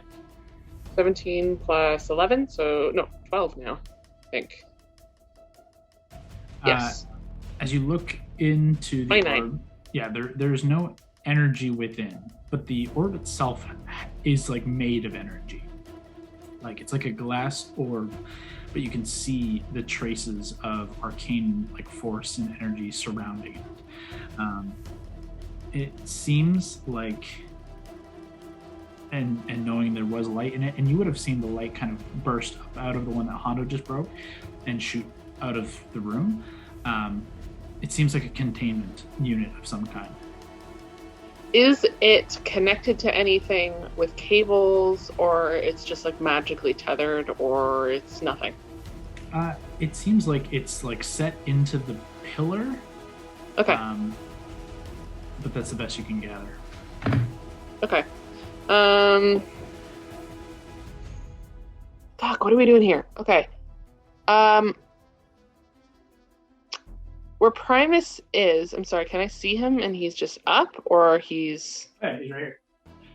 I know, I remember you saying we couldn't see outside those mirrors. That circle. Well, you can't see outside the mirrors, but there are two, like, hallways that lead out. I somehow totally missed that. Sorry, the baby's crying. Okay. 5, 10, 15, 20. That's such a bad idea. But I still have movement. I'm just going to go up and I'm just going to try to hit him. Okay. I'll see what it does. Not a bad idea. I don't even know if we've hit this guy once. I know. You rush forward. We haven't hit him once. Let's try it. Okay. The kind of double focus on him is in effect, and unfortunately, you have disadvantage on these attacks. Okay. Well, that one's probably not gonna hit because the first roll was a 3, and the second one was a 1. So the first one definitely doesn't hit. A miss. Okay, second one. It's okay. Was a natural 20. That's not gonna count. Oh, the second one's a 19. That's pretty good. Wow. 19. That'll hit. 3 and then 1 and then 20 and 19. Do I roll psychic? No. Okay. But I do get my sneak attack. Because I marked him so long ago. And you can roll your third attack too. Yes, I can roll that now then. Yeah. No, I rolled a 2. One hit. I rolled a 2. That misses, unfortunately. Mm-hmm. But he does take 1d8 and 2d6. Oh, I didn't roll great. And I'll put... What size is he technically? Large. Okay. I'm going to use he's not holding anything. I don't want anyone to move, and no one's near him. Menacing attack isn't going to work. Pushing, and he's very strong, so none of those are going to work. I'm just going to use a distracting strike, which means that the next I get extra damage, and then the next person who tries to attack him, other than myself, gets advantage. So hopefully that'll just cancel out to a straight roll. Okay, try and keep track of that so that I know, I try to remember and I always forget. Don't worry, you won't have to do it. Oh, that's max damage on that, so add an extra 10, so that's 28 points total. Awesome. Okay. You finally strike through the two strikes going, unfortunately, errant off of this like shifting form. You finally do manage to pierce through. You don't leave any marking across the metal, but you do manage to kind of cut through the defenses, and you do land a strike. Okay. That's your action, bonus action. Yeah, and my movement, as I'm trying to hit him, just calling out to everyone else, like, what is the fucking plan? And that's it. Okay. And Mary's turn takes us to Gord.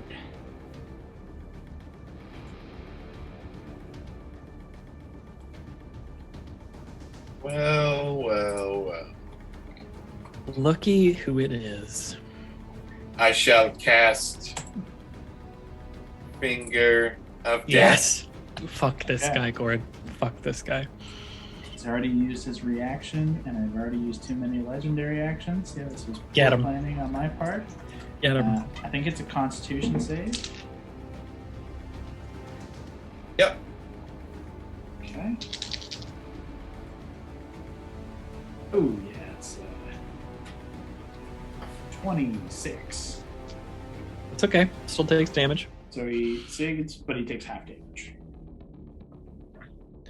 I roll 78.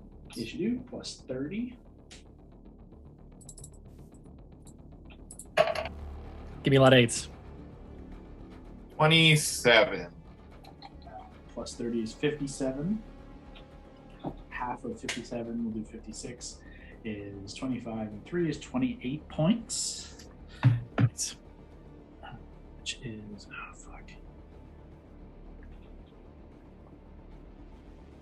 Okay.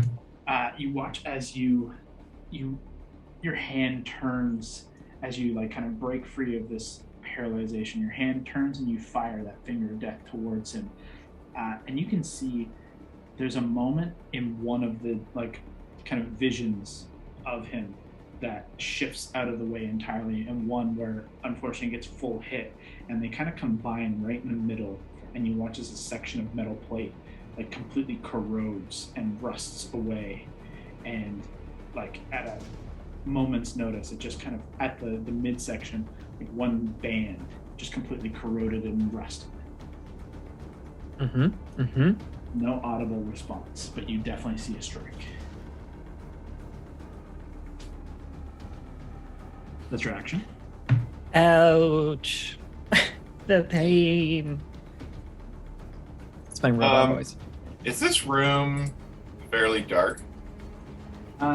Surprisingly, no, actually. There's no obvious source of light, but it's kind of it's well enough lit that you can see everything totally fine. Okay. I'll just stay there. I feel like I'm well hidden. Okay. If that is ending Gorge, you still have Far Step up. I also want to remind you if you want to use it. But if not, that's also fine. The premise is like he is like right there, but if you don't have a reason. Yeah, fuck it. Good enough. No legendary action, so it's the end of his turn. Takes us to the lair action. I saw that on the baby monitor. The audio of it? Yeah. So did Nate.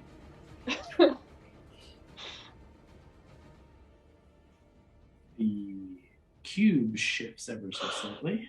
No. And then I need everyone to make charisma saving throws. Is that including me? Yeah, where No. the fuck are you? Allie, you are safe from that. Okay. That's probably not a good thing, but Kyle, would I use monkey charisma or Val charisma? Monkey charisma. Ooh, monkey charisma is not that great. So Hondo, Gord, Mary, Monkey. 15. Come on, monkey. Come on, monkey. Oh, 19. you 19 fucking monkey. just succeeds Hondo. -5, 5. 5 That's total. a failure. Monkey, you take 26 points of force Damage? Yep. 26. Monkey. 7 for me, so probably the same thing. Same thing. And Gord, charisma save.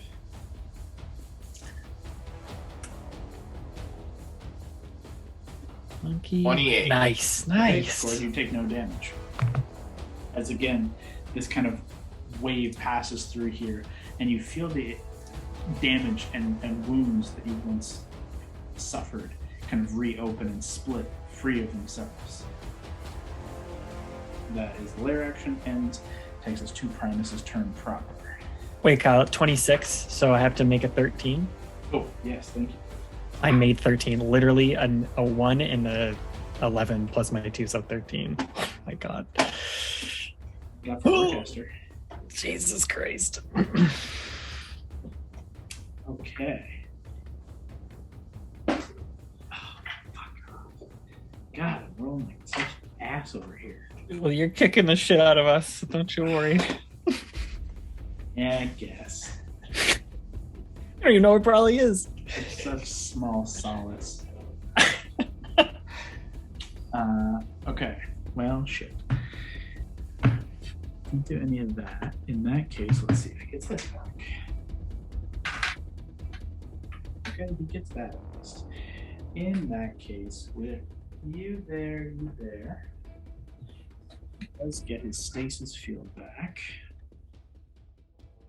Mary, you watch as that third eye opens once more, and the familiar stasis kind of energy erupts forth. I need Mary and Gord here.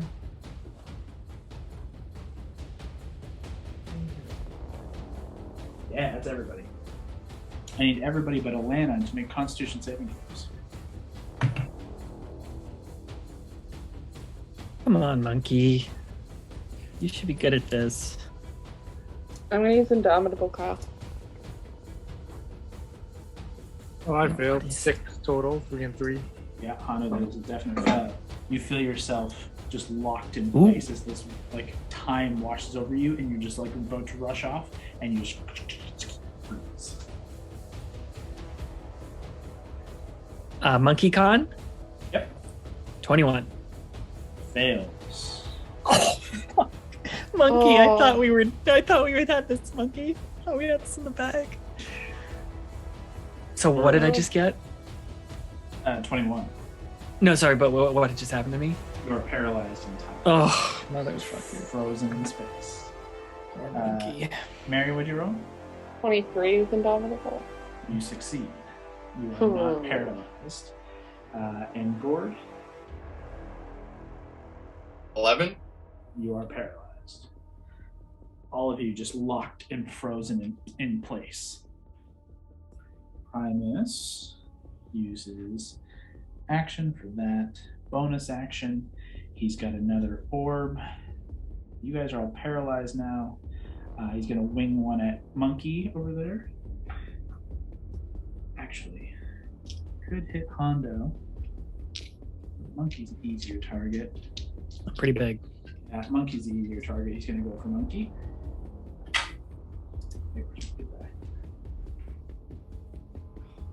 Oh, it's Monkey, so 18.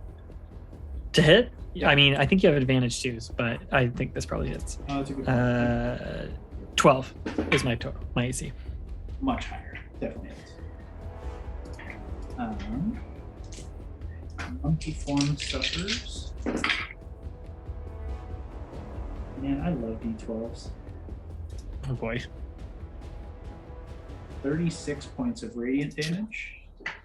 36? Can I To use my me. reaction to sentinel him since he is close? It's only this is a ranged attack, so it's it's a ball of light that is thrown forward that hits Valentine. And thank you for reminding me that that is while you're paralyzed, it is an advantage on you. So I gotta make a pretty high roll here, This Jesus. is an 18 con save. Oh boy, oh boy. With advantage. Oh, those look like single digits. I hate it. Goes over my clear all thing. Oh, I know. No. So 10 was the highest plus 4 if I'm a monkey, so 14, yeah. Ugh. Pew, pew, pew, pew, pew. It saved my life. Saved my life a couple times. Fortunately, Valentine drops back to his regular form and is paralyzed. Mm-hmm. That is his action, his bonus action. And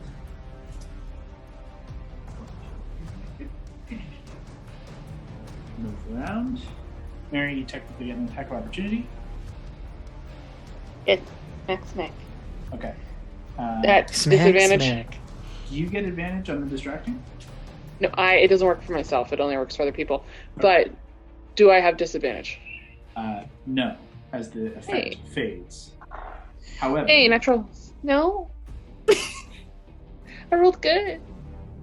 he's going to use a However. reaction to attempt to shunt you. No. So what is the attack roll?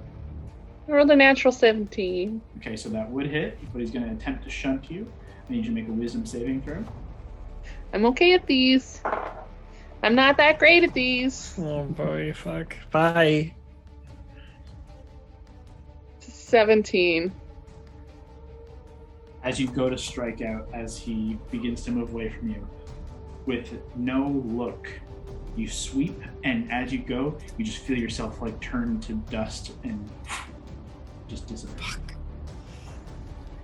That is Primus's full turn, ends his turn. Alana.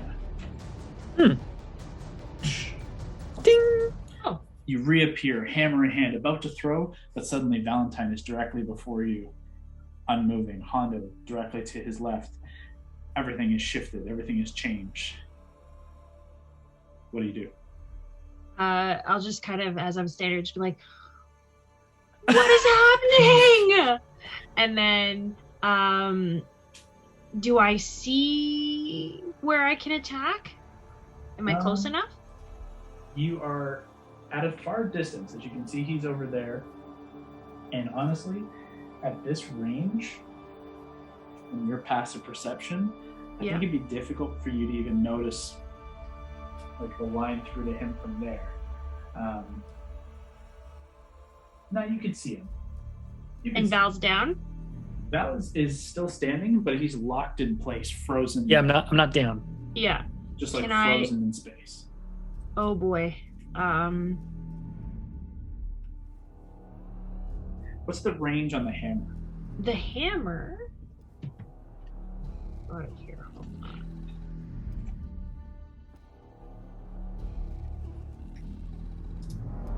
Stone Greg. Looks like 100. No, not 120. Just as 5. Can't be 5 though. No, I think there should be a throne. Here, I got it. I can pull it up. I think it's 30 and 120. That sounds right. The range of 60. Sick. 60, okay. So, sorry, 20 feet or a long range of 60. So 20, 60, so almost like a dagger. So if you can throw it 20 feet regular, or you can throw it up to 60 feet at disadvantage. From where you are right here, you're about 45, 50 feet to hit. So from this point right here without moving, you'd be at disadvantage, but you can try and get close enough to get within 20 to try and hit without disadvantage. Okay, I'll do that then. Fuck this guy. You see, and in fact, if you get close enough, you will get advantage. Yeah. 30 puts you, 30 there, puts you in range. Okay. You have advantage on this first hit. Okay. Hit him.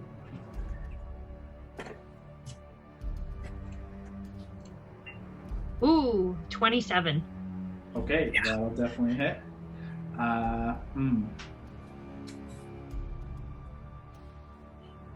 Yeah, he's gonna let it happen. Okay. Go ahead and roll damage. And is this guy considered huge? Large. If the target is huge or larger inside, okay. That's a 30. All right, that one hits, and it hits hard, and looks down at you again, and just you see this kind of twist and shift around him. This energy begin to gather as the hammer returns to your hand. Throw again.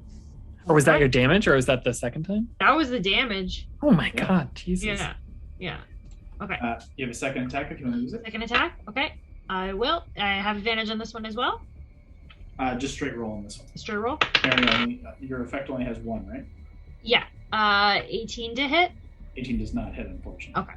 So this time, you can see, like, not that there's a shift in him, but he physically kind of actually moves for the first time, like, physically dodging. Being a little bit more wary of your attacks. That is your action and your movement. You still have a bonus if you want. Yep. For my bonus, I'm going to use Unwavering Mark and Markham. Okay.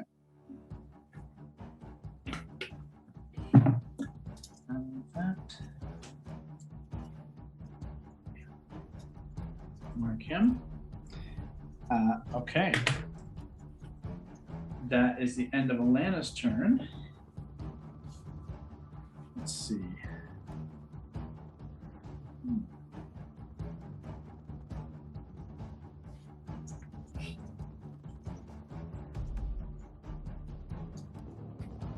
Yeah. At the end of Alana's turn, he's going to use 3 legendary actions. Oh, fuck.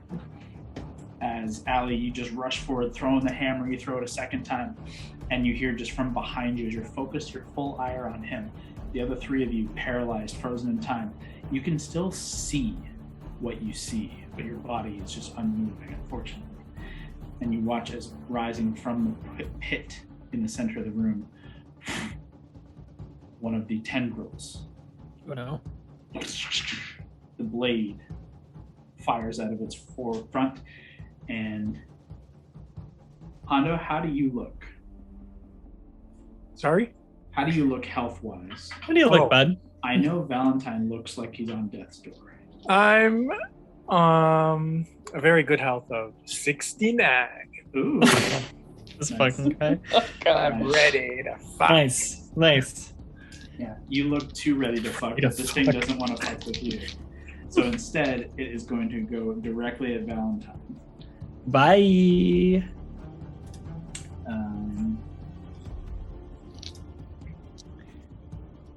It strikes into Valentine's chest full force, and it pierces through. You hear like ribs crack and break as it fully, unfortunately, as you're paralyzed, you fail the dexterity save to avoid it, and you suffer more damage than you can sustain. Mm-hmm. Alana, you're the only one conscious enough to see that Val doesn't even make a sound, but this snake-like thing just pulls back out of him, and at the tip of this now blood-covered mouth and slowly sifting within it, this golden energy is drawn from him into the snake, and Valentine's body fades away. Bye, guys. Have a good campaign.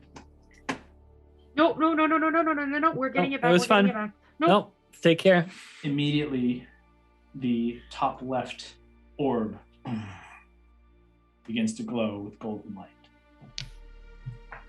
That is the legendary actions at the end of Alana's turn. Unfortunately, Valentine, you have no death saves. It's all good. But I do need you to roll me a D100. Got it. D100. Man, it was so close to being 69. It's 66. Nice. Okay. 66.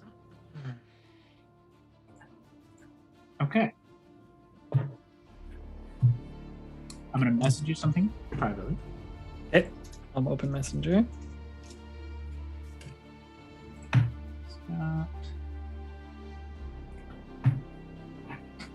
Take a second as you all reel from Valentine suddenly dissipating into the ether. In the meantime, Kev, what character do you think I should play next? Some sort of like pirate. I'm thinking a goblin. A goblin. Interesting. Maybe what class are you thinking? I take this back. Paladin. I'm not going to bother sending this to you secretly. Okay. You feel the pain like ripple through, and you feel an emptiness as the worst pain you've ever felt. This just ripped from your heart. It's like your heart was pulled out by this snake creature, and you have no way to fight it. And immediately, everything is just faded to black in front of you. However, you still feel physically not alive, but not dead. You're still physical. You can feel cold stone at your back. You're kind of sitting in a darkened chamber, and there's the faint outline of another creature in the chamber with you, sitting almost on the opposite side.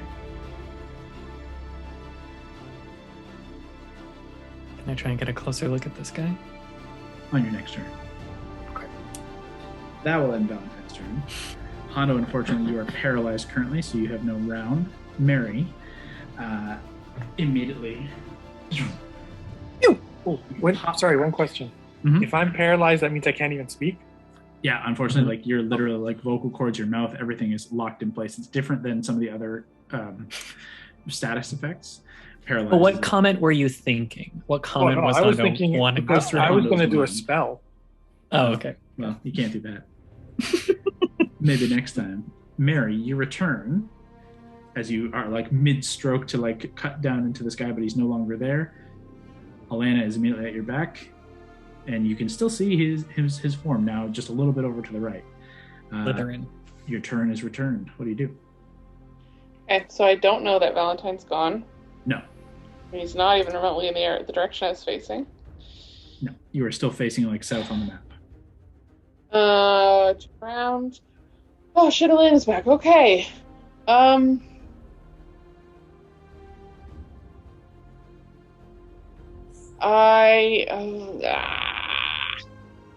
No, I suppose he's right there. She's gonna try to hit him for this turn.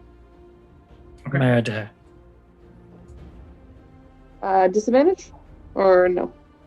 No disadvantage. 23? Entry misses. Damn it. Okay. Ooh. 20, a lot more. Nope. 30 something. That will hit. Okay. I don't feel like doing the math. I'm just gonna roll with all three. Oh, natural 20. Okay. I shouldn't have done that one. What? Roll the damage of the second attack. Well, I haven't even rolled the damage of the first attack yet. Well, the first one missed. No. Oh, sorry. I understand. I thought you meant the second hit. Okay, second attack is the one with the sneak on it. Yep. Out. Oh, no, that sucks. I rolled 2 1s and a 2. Woof. Plus 8. 12. 12 points. You got it. For sneak attack.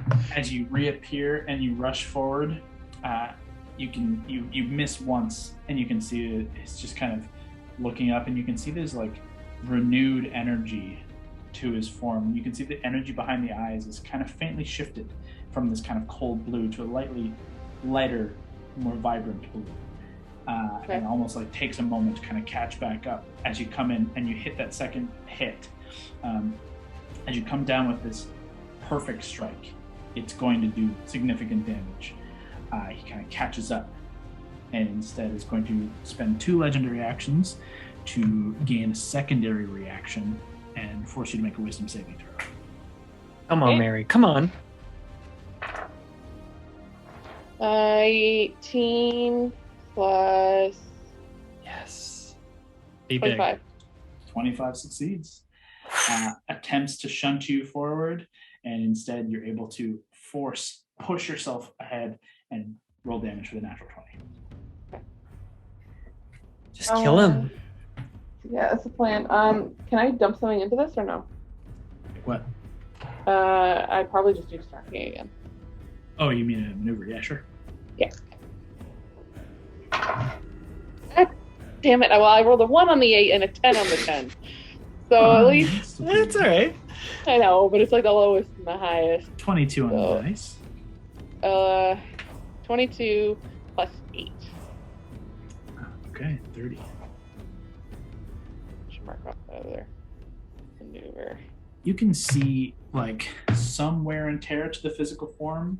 Still the biggest chunk being the kind of like rusted plate that Gord like finger of death like turned to rust. A couple of little scrapes and bangs from you and Alana, but still looking pretty hardy.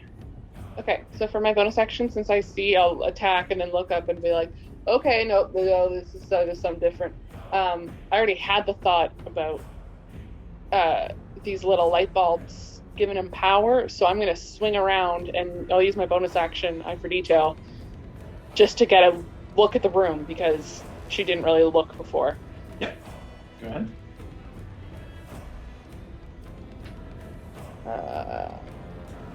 It's not excellent. Where is my perception? It's only a 15. 15 is enough to get you that a new orb has lit up Valentine is nowhere on the field, but you're getting a pretty quick glance of the field. Maybe he's invisible or has moved somewhere outside of your range. Or got, teleported invisibly, like shunted. Yeah. But new thingy. New orb, new light. Gordon Hondo are frozen in place. They're beginning to kind of pick up their speed, their movement. They're coming back into play just a little slowly. And Elena obviously is rushing forward to try and continue doing battle. Okay. Not much more to see, unfortunately. Nope, that's it. Let's start difficult terrain. Mm-hmm. Can I just... How much should I have to move to get there? You were like here, he moved 5, 10, 15 feet. Can I take... I know it's difficult terrain, so I'll use the rest of my random movement to take a step to the left. Like, just one more here? Jump to the left. And then, just so Allie has a window in case she wants to get in there. Yeah, for sure. And then just turn around and look at her and be like, what the fuck is happening? You got it. He is used. Go ahead. No, I was just, am I able to respond to her? Yeah, for sure. Okay. And I would obviously see Val's gone. Yeah, for sure. You definitely turned and saw, as you heard the rise. There's like one of the new snake things rose up and has now sunk back into the oil, but you saw it in action. So I'll turn to her, like when she says that, I'll turn to her and I'll be like, Val's gone. They got his soul. There you go. As you process that, we would come to Gord's turn. However, Gord is paralyzed, so we move past Gord's turn to the lair action. Time dilation shifts up here. And let's see. Let's have everyone re-roll initiative. God damn. What about people without souls? Let's keep you in the narrative. Okay. Yeah, I'm down for it. Oh god, that wasn't as good as last time. Come on, baby. Come on, Val. What do we 25 to 20. 24. Wait, I haven't hit mine. 13. Fuck. I rolled the natural 20, so 21. Nice. There you go, see? This works out.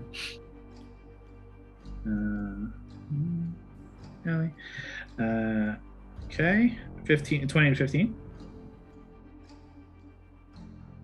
Mm-hmm. 15 to 10. 14.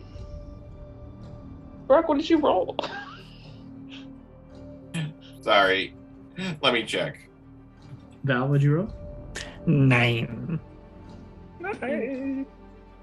3 on the dice, plus 6. Is it a con save? No, this is initiative. Oh, God.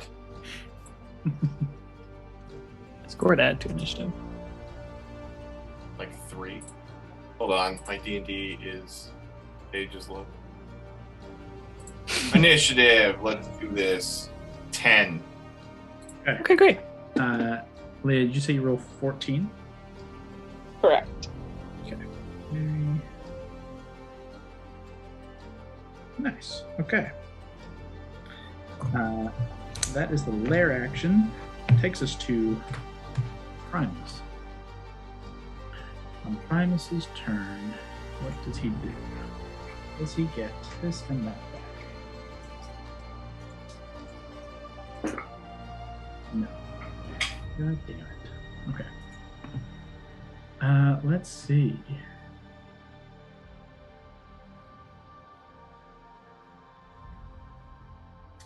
Well, Mary, you're right in front of him. He's going to go ahead and slam attack you.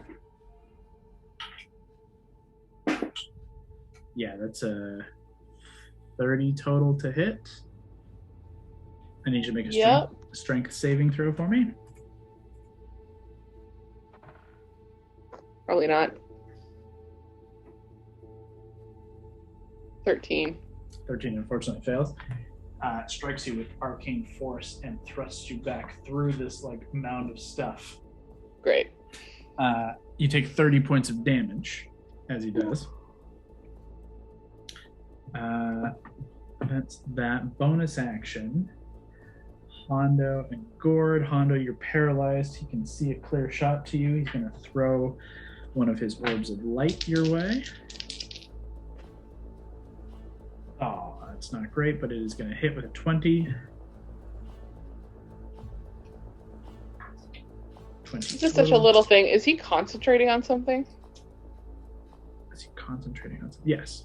Yes, he is. Has he been making con saves when I hit him? No. Let me do that. God, I hope this kills him. He's a very Just high... the one was really high, but I'm assuming his con is really good. He does have a very high con modifier. Thank you.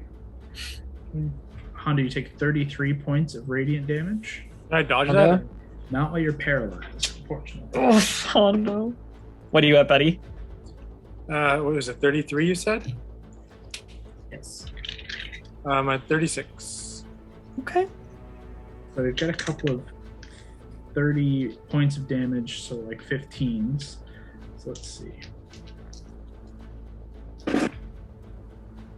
Natural 20, natural 16, 15.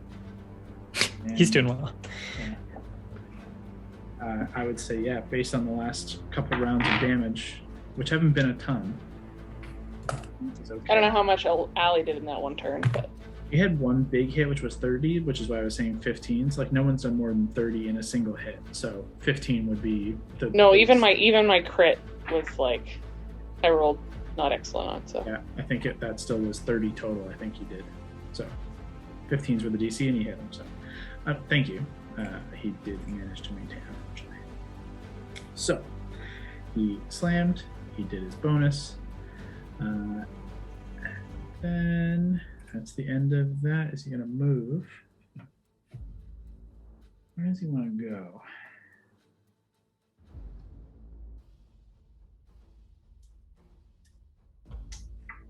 Oh yeah, that's a good point.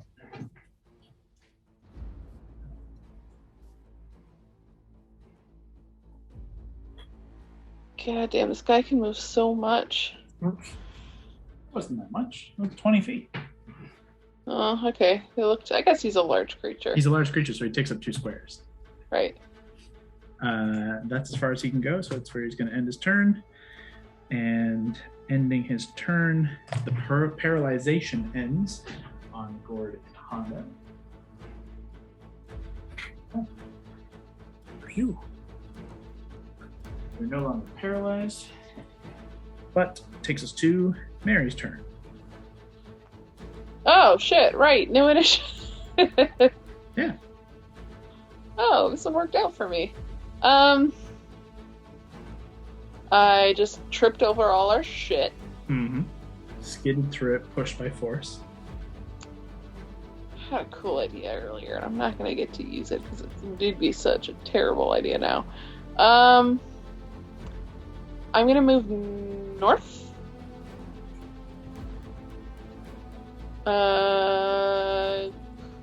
It's right there. Sorry, is that Hondo on the north, like 12 o'clock part of the map? Sorry, say again? Is that Hondo at like 12 o'clock-ish? Yeah, he's like right at the other end of the pillar square thing. Yep. Yep. Okay, so he can deal with that orb. Potentially. Okay, I'm actually going to, I'll shout out to Hondo. Do it again? And then, like, gesturing to that orb. And I'm actually going to take 10 feet of movement north.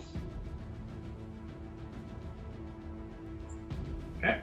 Or, I guess, I want to get up on that orb that's not doing anything. This orb or this orb? The one that's closest to me right now. This one. Okay. The empty one. Yep. Can I damage this beyond repair so that it can't be used? You can certainly try. Okay.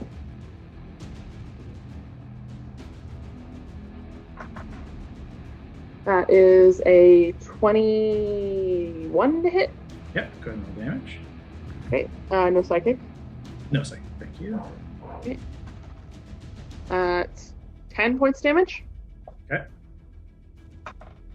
Natural 1. Unfortunately. 24.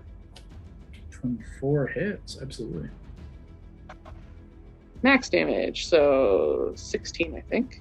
Okay. Immediately you can see like two massive like breaks in it, and it looks like it's threatening to fall in two. It's still intact though. These are surprisingly hardy arcane constructs. Okay. Yeah, I'll use my bonus action for another one. Okay. I actually don't know if that'll hit. 15. Nope. More than that. I was looking at my longbow stats. Why can't I do math right now? 17. 17 just hits. Okay. Only a d6. This is Timewar's Edge. Oh no, my d6. No, Homer, don't steal it. Okay, I'll use a different one. That is 10 points damage again. 10 points. Okay, yeah, it looks like almost fully gone. It done significant damage to it, but it like the actual arcane, like I said to Ando before, like the orb itself looks like completely destroyed, but the arcane force that like binds it is still like holding like the threads together. Okay. That's your action and bonus action and like 10 feet of movement. Yeah. I'll use another 5 feet, so I'm on the opposite side of the orb from this motherfucker. I couldn't move to get on the opposite side. You are on the opposite side. Am I completely on the opposite side from him? Yeah, pretty much almost. Okay, it looks like, sorry, it looked like I was more south. No, you're almost exactly there. Okay, great. Then that's it. Okay. Well, as you are now attacking the orb. Yep. He's going to use 2 legendary actions at the end of your turn to force you into, like, force his mental focus on you. Need an intelligence saving throw. Oh no, I'm not good at these.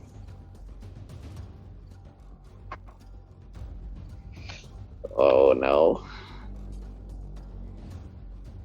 Only a 15. Fortunately, you suffer 32 points of psychic damage. Okay. Woof. And immediately as you finish like this barrage of attacks on the orb, as you finish that final one and you thrust down, as you stand back up, you are standing in the rainy, muddy streets on a dark night in Arendelle.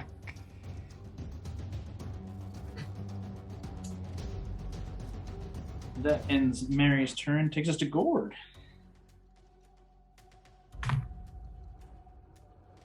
Gord, you are no longer paralyzed. You are right here. What are you doing? I shall cast Synaptic Static. Would you know that these things...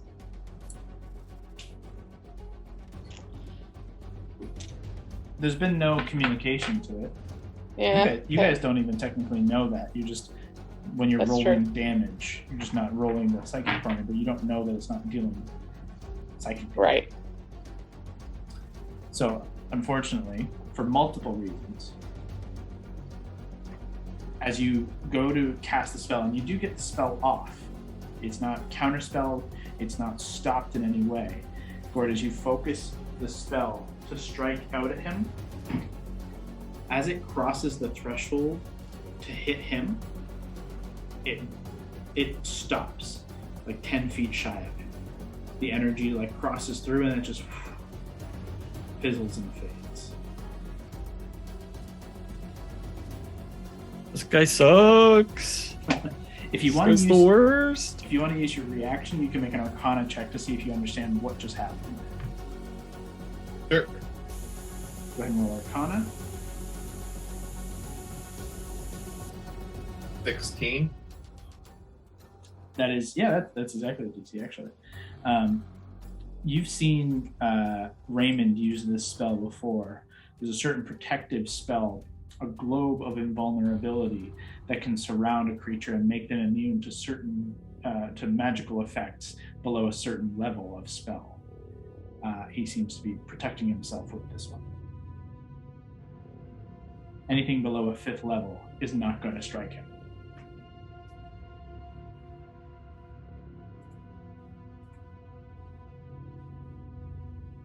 So unfortunately, Well, shit. you find that out with your action.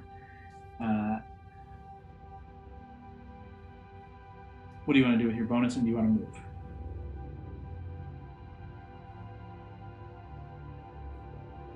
move? Still got fire step, right? Our step is still up. Yep. I don't really know where to move to. Does it really matter? It's up to you. He teleports anywhere, yeah. Yeah.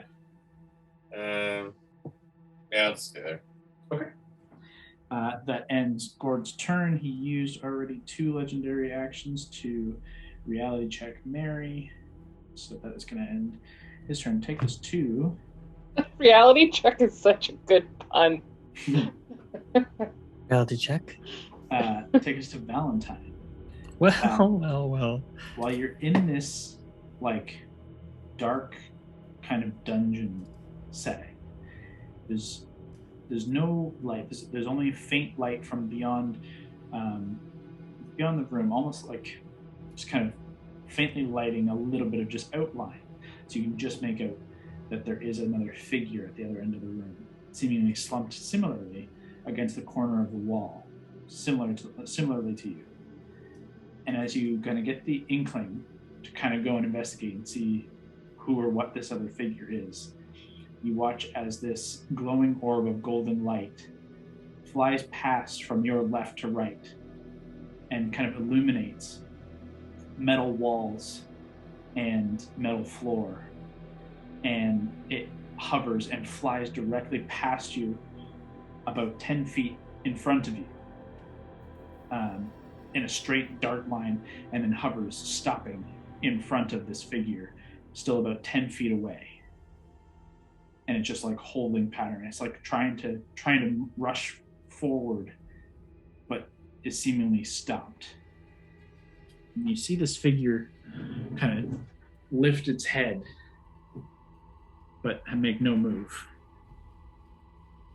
What do you do? Do I recognize him or them from any portraits still I've seen lately? Too far of a distance right now. You're maybe 50 feet, you're just seeing an outline, maybe 40 feet. But you can make your way closer. Yeah, I'm gonna start walking towards him. You pull yourself up. You feel, as you pull yourself up and you begin to speak, you feel not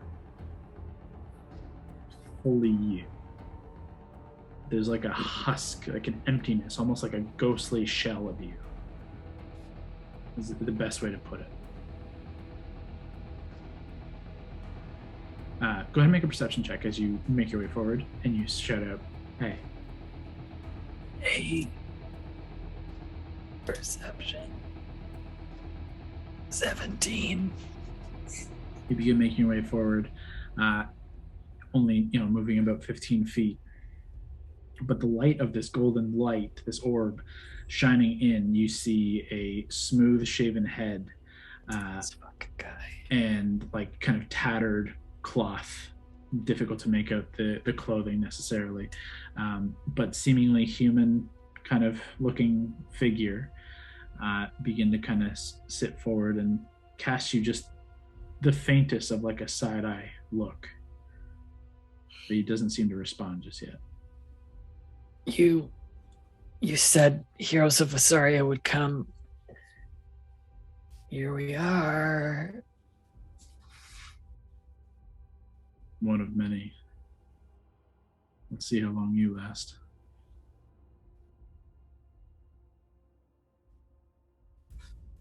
We gotta get out of here, man. What is this glowing light? You gotta use that. You gotta help my friends out. I don't care if you save me, but you gotta go back and save them. He sits forward and looks at you, and then looks back at the light, kind of gesturing and says, "Did you do that?" One of my friends did. Huh. Well, no one's got to do that just yet. Maybe there's a chance. But unfortunately, we're gonna have to wait and see. I'm not good at waiting. Takes us to Hondo. Yeah. Well, I guess I should go for the orb. You see an orb glowing directly to your right.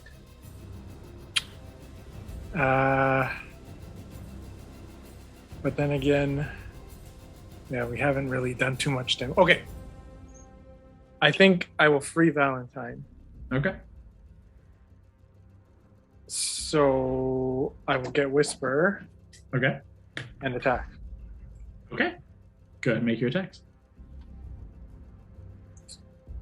First attack. 14 and 13, 27. That'll hit. Go ahead and roll damage. Again, not just the 1d4. 3 plus, I think 8. it's 8, yeah, 11. Okay. Go ahead and make your Gambler's Blade attack. Okay. I'll move you over. That's 11 plus 10, 21. That'll hit. Go ahead and roll damage. D8 plus 5. And that's an 8. Oh, yeah. Nice, buddy. Oh, no. Again, like in the opening strikes, you split and see a massive crack, taking it almost in half. And the energy immediately begins kind of like blaring and flaring out. And each time the light from inside flares past the arcane kind of enchantment, you see it just like flare from gold to like this faint pinkish hue before being sucked back within. That's your action and bonus action. You gonna hold your position? I'm gonna take cover. Okay, just hopping down, like hiding behind here. Yeah. You got it. That is going to end Hondo's turn. At the end of Hondo's turn, I use 2 legendary actions. He's got 1 more. Let's see.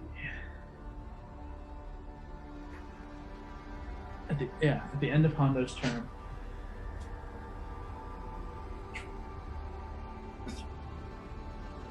teleports with a legendary action directly in front of him, and it's going to end his legendary actions for the round. Take us to Allie. Okay. She's enraged and she's gonna go and try and keep hitting this guy. You just saw him move, but he's still towering up and over. Yeah. So you can get up on here. Yeah. And you can hit him from basically from here. Okay. What was that? You can hit him from there, or you can hit basically the orb or him. Okay. Okay, I'll go for the orb then. Okay. 17 to hit? 17 just hits. Okay. Go ahead and roll damage. Okay. 20. 20 points. As you draw the hammer back and you're looking past the orb and you see your target, you see Primus, this fucking asshole who you're just chasing around here, hucking your hammer at. And as you're about to throw and hit, you can just see, as I described to Hondo, the energy, that golden light in the orb as it kind of flares up out of the crack that Hondo has left. Where the gold leaves the orb, it turns this kind of vibrant pink, and you can only think of Valentine. And you throw the hammer and it just shatters the orb. Nice. Yay! Immediately, the light rises and shoots out that way.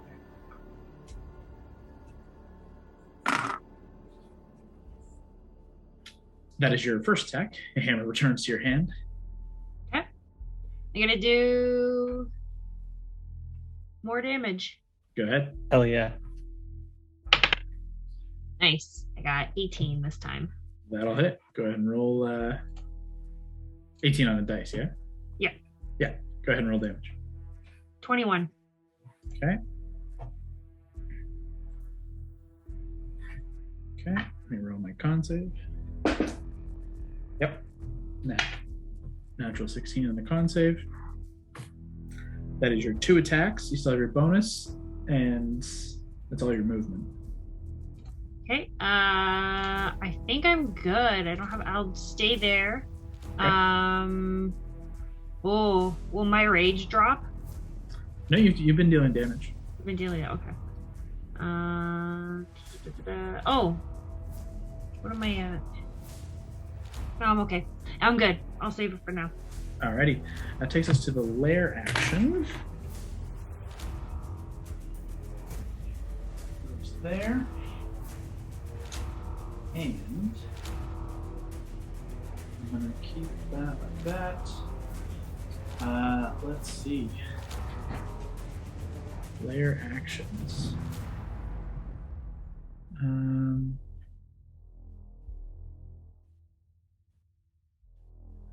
Yeah, I need everyone to make charisma saves. Except Valentine. Wait, me? Or am I still... Oh, no, yeah, you're still there. No, yes, actually, yes, you too. Okay, even though I'm back on my childhood street. Roll a 13 and a 4, 17. That is a failure. Honda, you take 26 points of force damage. Can I have that? This is not a direct attack, so unfortunately, no. I failed too. Okay, 26 points of force damage to you, Mary. Oof. No.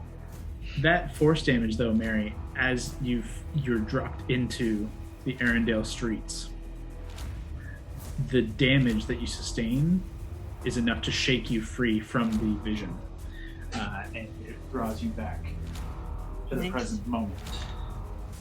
Allie, what was your save? I also failed. I got a 15 minus So- 1, 14, yeah. 26 reduced to 13 points of force damage for you. And Gord. Charisma save. Oh no, what are you at, like 15? 9. 24. Nice. No damage to Gord. That's the lair action. It takes us to Primus's turn. Oh, fuck. Let's see. Do I get the fun stuff back? One of y'all bitches is going down for sure. Oh, come on. Alright. Well, that's not so bad. Okay. That does not come back.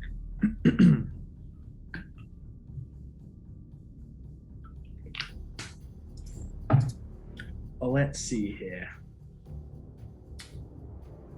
Hondo, he's going to go ahead with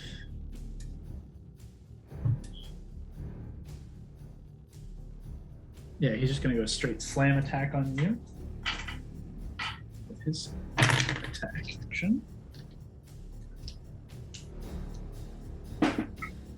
Oh, 19 to hit. Yeah, my AC is 19. Okay. Except for 30 points of damage. I'm down. Okay.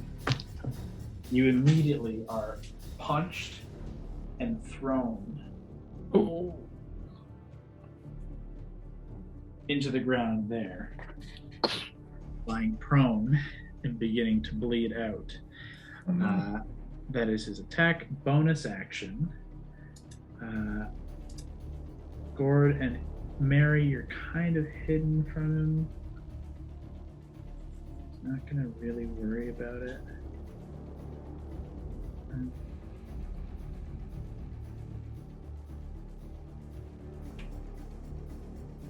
Yeah, he's gonna throw the orb at Allie. That's a 21 to hit Allie. Will certainly hit. Let's see what Al's health is like.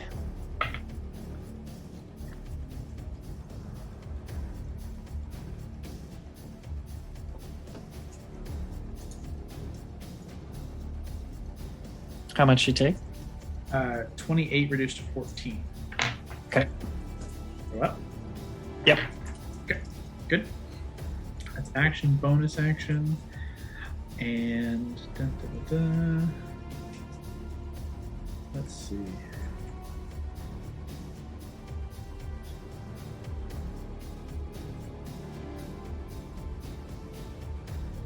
Yeah.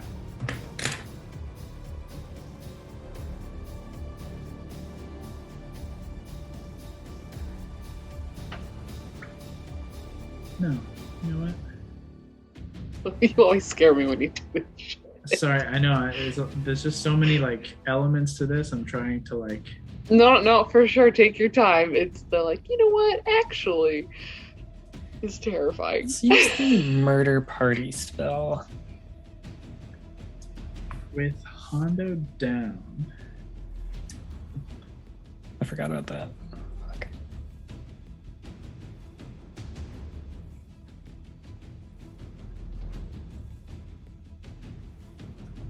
Yeah, he's got to. God. With Hondo down, he is going to end his turn.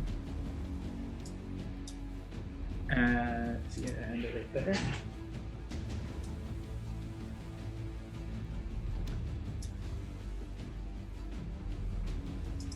Yeah, he's going to just stay there. End his turn. Take us to Mary. Okay. Brawly smashed that one. I hit this one, but it didn't really seem to do a lot, even though it smashed. It seemed to do a lot. It's just not. It's not broken yet. Oh, for some reason, I misunderstood. I'm gonna hit it again then. Okay, go ahead. First, actually, I'm gonna second one because I'm not doing great. Yeah. Let's do that first. Good. I rolled an 8. That's pretty good. So I get back, whatever the 13, 14, 15, 21 points back. That's good. I'm above 30 now. Okay. And I'm gonna shake my head, all the shit that just went through, and try to focus back on just smashing the shit out of this orb.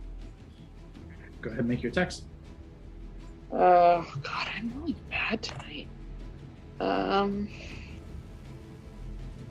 That is 18. 18 hits. Hit. Nice. Bad damage. Only 10 points of damage. 10 points. Okay, you hit it once more, and it's nearly destroyed, but not fully. God damn it. Okay. Let's do another one. Mm-hmm. 17. Okay, that'll just hit, and you will destroy it with this damage, no matter what. Cool. So you strike first, and you're splitting it apart. It's literally just like arcane threads still holding this thing together, and it's powerful arcane energy. But you managed to finally just beat it into submission. Okay. I'm gonna. Okay, that worked. One left, and just go around to the south by Gord. 5, 10. You cannot quite make it there. Fuck. Okay. Well, I don't have anything that would extend my reach or anything like that, so I think my last attack's gonna have to go wasted. Unfortunately, the straight distance, and then also being that area being difficult terrain. Absolutely. Unfortunately. Okay. It's my action, bonus action movement. Okay. At the end of your turn, he's going to use all 3 legendary actions as a writhing tendril bursts out from the oil, slithers beneath Alana, and darts at Hondo. Bye, Hondo. It strikes true. And you watch as it just flares up. Hondo dissipates. Was there a soul in there, though? Like, did he even get anything? It's fainter than the others were. You don't get much from me. It's messier. It's flickering. It's kind of dark. Kind of dark brown. And unfortunately, Hondo's body just Poopy color. dissipates. That is all the legendary actions at the end of Mary's turn. Takes us to Gord. Save your body. His buddy's dead. Save yourself.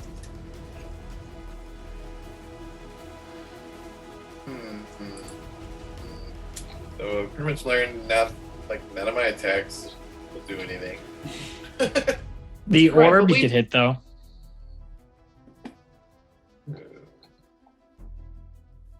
You have like something melee, don't you? Is it the chains that are melee? Yeah, my chains. Yeah, I mean, you can try and hit this last orb with the chains if you wish. Yeah, sure. I'll do that. You're right. Yeah, you're right there. So there's no real movement. Go ahead and roll 2 attacks. Do I roll the hit first on D&D Beyond? Yes, please. First one is 20. Hit. Mm-hmm. Second one is 28. Wow. Mm-hmm. Yeah, both of those hit. Go ahead and roll damage. Was that a nat 20 for the second one? 5 damage. Okay, and then roll the second one. Second damage. 7. Okay. Again, you've been just carving into it for a total of, what was that, 5 and 7 is 12. And you're just carving in, and each strike, you can just see like the cracks beginning to form, though it's still relatively resilient. That is going to be your action. Do you want to use anything for a bonus or movement? Yeah, I'm good. Okie dokie. Just continuing to try and break free of these soul containment units. That is going to end Gord's turn. Take us to Valentine. Val, as you begin your turn, you get closer and closer to this figure, and it does appear to be a older but not elderly male human, similar to those that you've seen in the paintings in Castle Avalon and in the study, and it seems like the best assumption you could make for a Mordenkainen figure if there ever was one. At the same time, as you're having this conversation with him, you can feel a presence kind of back where you were, and you see a familiar Triton figure beginning to kind of formulate, sprawled on all kind of spread eagle on the ground. That makes sense. Listen. Finally, just before you say that, you can just see a light beginning to come from like the north side of this space. Just another light is beginning to kind of glow. That's all you can see.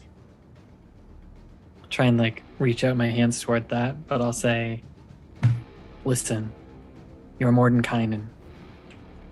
You knew Sylvanas, the former warden of the Fae. I wear his relic now. And we have work to do. We need your help. This is why we came here. So, come on, most powerful, brilliant wizard alive. What do you got for us? We gotta get out of here. We're gonna need some help. We can't get out from this side. You've only been here a second. I've been here for hundreds of years. There's a wall you can't see. Well, it's right there. You'll have to just trust me. You can't see it. Our soul energy, as he kind of begins to stand and looks towards the orbs, our soul energy is right there, but it can't pass through the barrier. We can't pass through the barrier. We're essentially in a limbo pocket. If we're here for too long and our soul energy is not contained, we won't be here for much longer. So I'm looking right now at either you having freed me and then damned me in doing so, or whatever other heroes of Vesaria you must have brought along with you. They better act fucking fast. And take down this wall somehow. Preferably before we're all turned to dust. Right. Well, knowing them, I'm sure that's just what they're about to do. At this point, Hondo, you begin to wake up and see and hear this scene. Hey, You can buddy. see Valentine. What and happened? Mordenkainen. We're almost dead, but not there yet. But we could be right on that verge. So maybe start shadowboxing and limber up, because hopefully we get round 2 here. Let's blow some shit up. Come on, let's do something. I'm ready. I like the attitude, but you're really not reading the room correctly. No, that's pretty par for the course. That's what he does. And who are you, by the way? Oh, We'll do Hondo, that's introductions in a minute. okay. Sure. Alana, we're to your turn. Oh boy. Okay. Smashy smash on the other one. You're gonna go for the orb. Okay. How do we take down this wall, though? What the fuck? Well, we don't even know about it. No, and that's the thing. Yeah. Like, is there something else in this room we didn't notice? This big robot guy, orbs, spooky oil pit. 21. That will hit. Go ahead and roll damage. 22. Damn. Okay.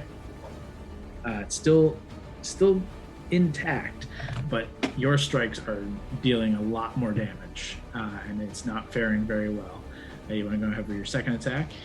Okay. 21. Yeah. Roll damage. Ooh, 32. Yeah. Immediately shatters, explodes, and the light energy just rises up and then fires out this way. Is that the same direction the light's gone every time? Nope. The other ones went out this way. This is the first one to go out this way. Okay. That is Alana's action. You still have bonus action and movement. For bonus action, I am going to second wind. Okay. Are you going to stay there or are you going to move? No, I'm going to stay there. You got it. That ends Alana's turn. You should go ahead and roll your second wind. Takes us to the lair action. And we will...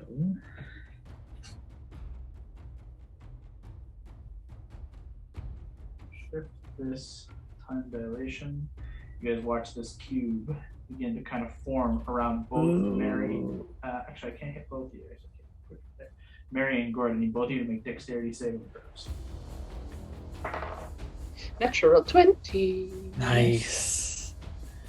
12. Okay. We have Gord, you are just a little too late, unfortunately, to see the cube beginning to form around you as Mary. You do see it, and you kind of spring backwards.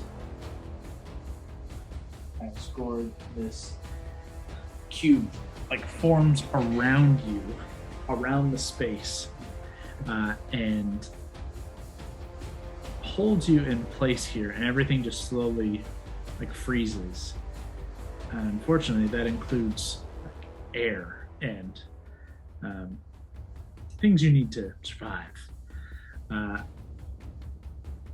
Unfortunately, you're trapped inside of this for the time being. great. Ooh, that's a good point, Leah. It was a joke. It was a joke. I do think he needs air. He doesn't need sleep, but... Let's do some reading up on Gord. Does this man need to breathe? I think he still needs to breathe. Maybe not. Let me know. At least That says you no longer require food, water, sleep, and are resistant to necrotic. Yeah. So unfortunately, still needs oxygen. Still needs that stupid air. Shit. So unfortunately, we'll come back to that. That's the lair action. And then Primus's turn. let's see. Do we get this stuff back? Yeah, we do. All right. That feels better. That feels better. Okay. So.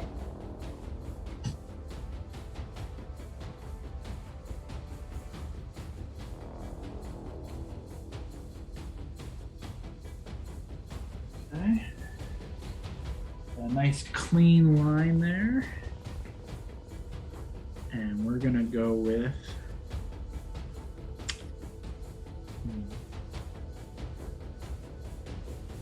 I think we're gonna go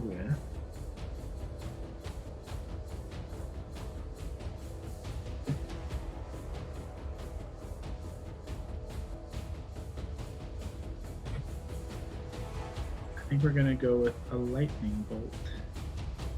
Need a dex save from Allie and Mary. This nice line you've created here.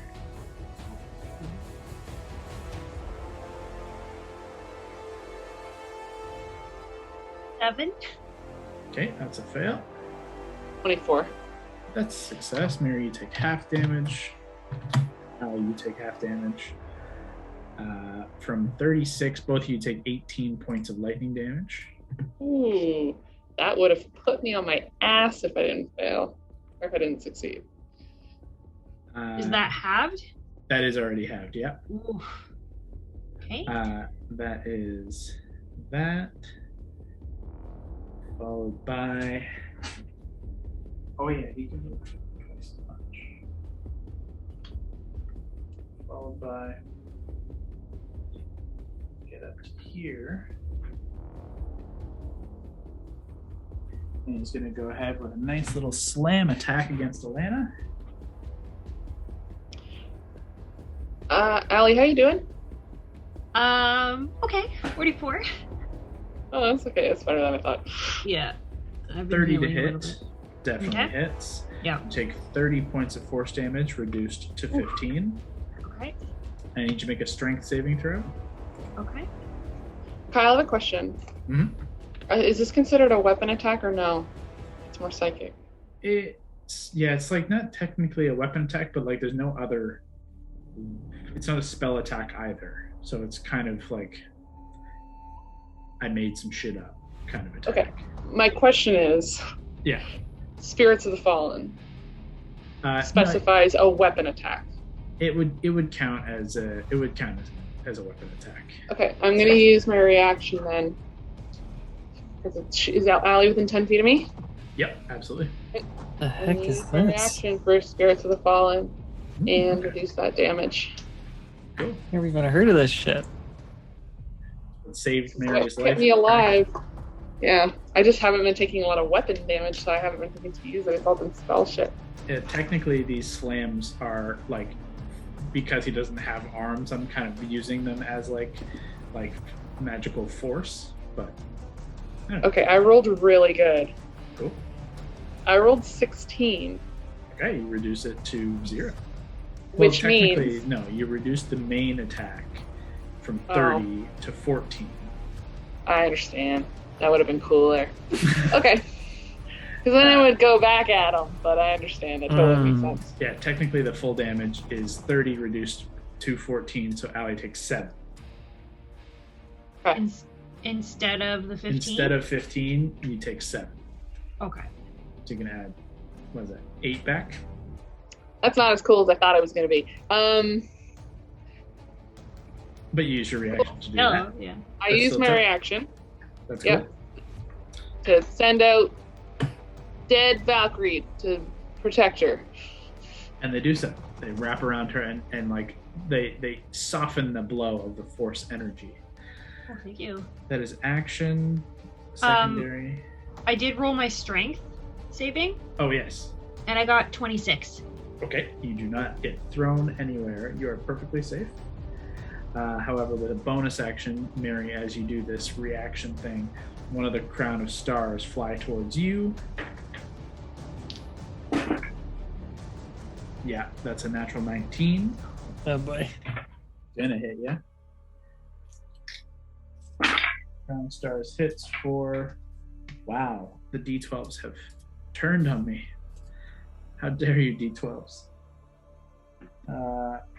12 points of radiant damage. Okay. What are you at? 1? 1 sec. I'm at 4. Mm-hmm. And that's going to end his turn. Oh, guys. Mary, Guys. it is your turn. Okay. I am looking around the room, and I was like, I thought for sure when we hit those orbs and the light went somewhere, something would happen. And since I was actually close to this last one, and it flew south, God, I'm going to run south. Okay. And try to follow its path to try to see where the fuck it's going. And if I don't know. As you rush south, you get into this kind of metal-plated corridor that goes left and right, and you can see like the edge of this kind of like the glass wall. It kind of wraps around in this pillar, but it begins to kind of break away this way.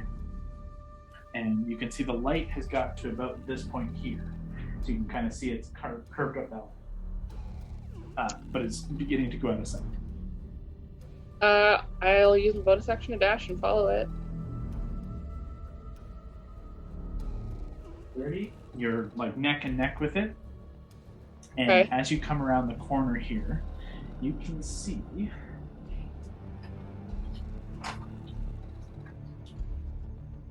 Kevin, what are you doing? There's a moth. I was like, what is happening over there?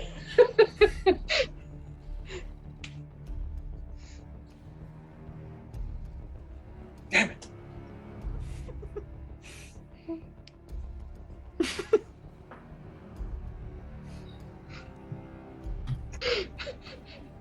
Extra level of entertainment of Kevin running around his living room or basement trying to murder a moth. Killing Allie. Yeah, you can see. Oh, damn it. There is a golden orb of light kind of right in this space here, and you can see kind of faintly refracting off of this faint wall that seems to just be kind of catching the light. You can see another kind of faintly pinkish hue light is coming from this direction. Can I use my action to move more? Yeah, for sure. Hang on one second. Yes, you can.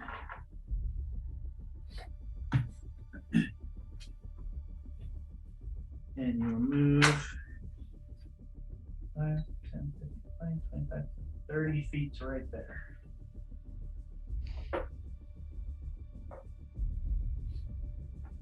You can see through, the wall itself is clear. You can see what you have seen pictures of, but there's a human male, bald, this kind of goatee.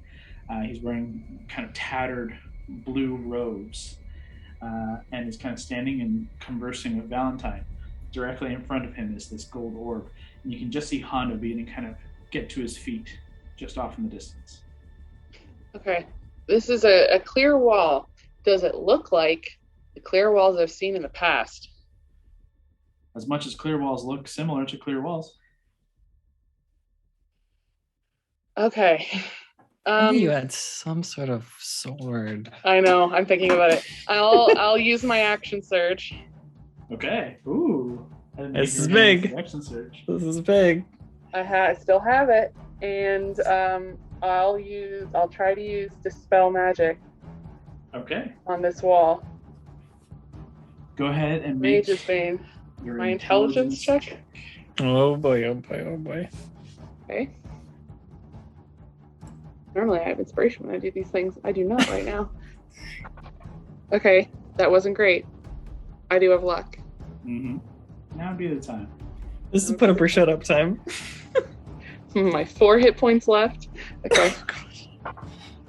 That's a 17. Okay. Intelligence check. Yeah. That's 19 total. Jesus.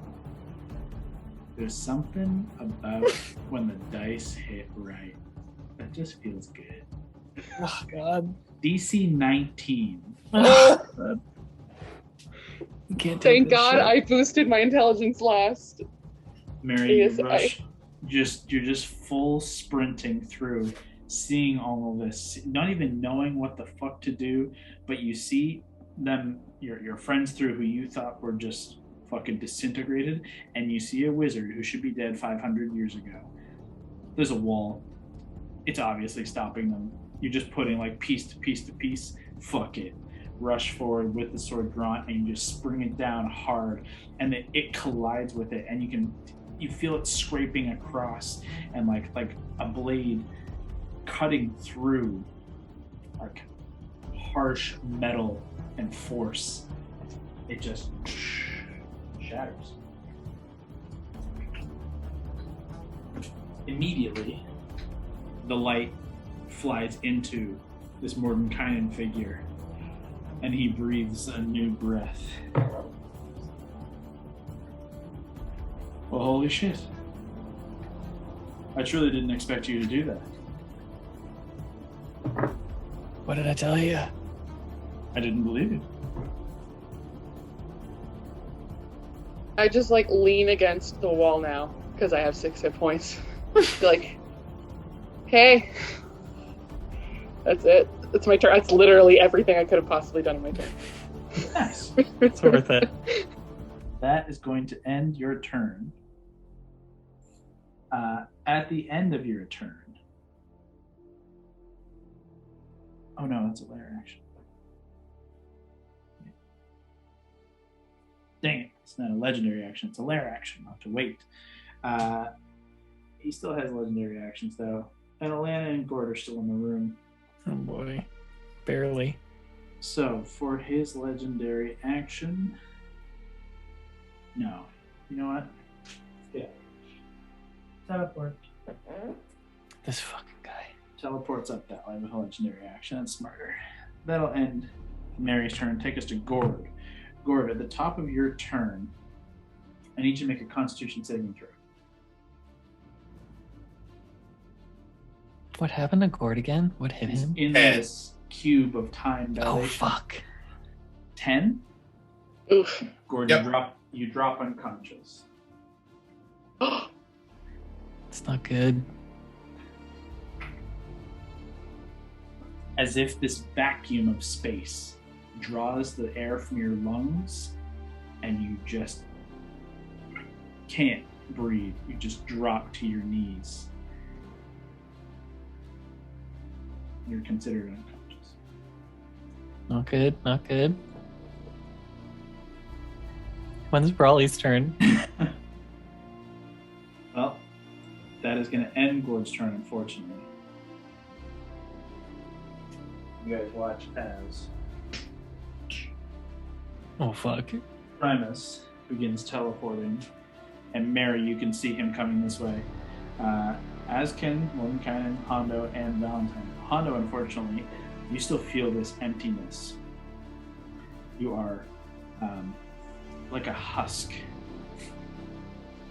But Valentine, as Primus comes around the corner, just ahead of him, so too does this kind of faintly pink light that collides into you.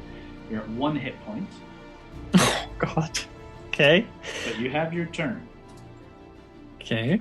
Let me What just would you like to do? do some things here. Damage 1. Okay.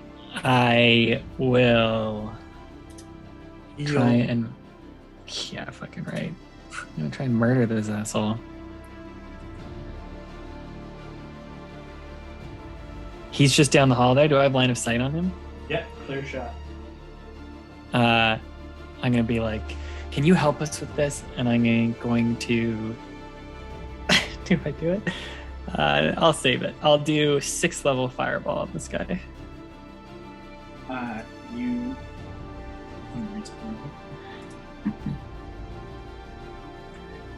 You conjure up the fire in hand and just throw it down the hall. And you watch as it cascades towards him, just unblinking and unfazed. You watch the mote of fire just fizzle about 10 feet in front of him. No Even though it sound. was 6? No sign of counterspell. No sign of any other effect. If you want to use your reaction, you can use an Arcana check to identify what happened. I need that for other things. Oh, as a react? No, I need it for other things. This could get scary. Bonus action, I will inspire Mordenkainen. Okay, yeah. Help us out. Let's go. Okay. Top of the And round. I'm going to back away from him. I'm going to try and back away from Big Daddy Optimus. Try and go like down this way towards like where Mary Yeah. came from. Yeah.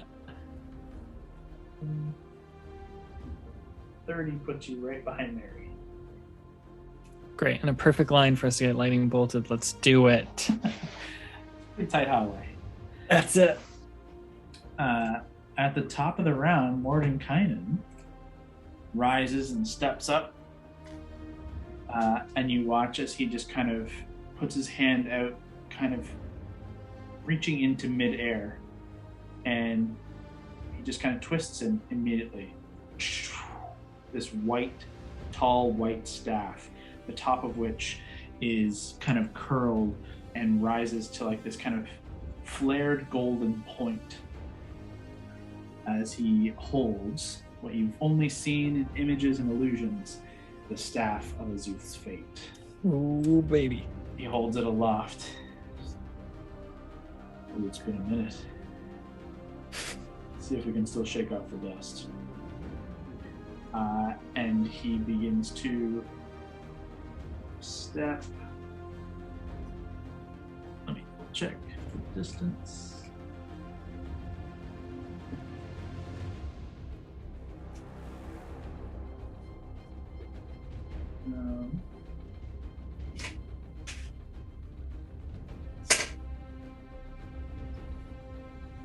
He is going to. Yeah. He begins summoning from the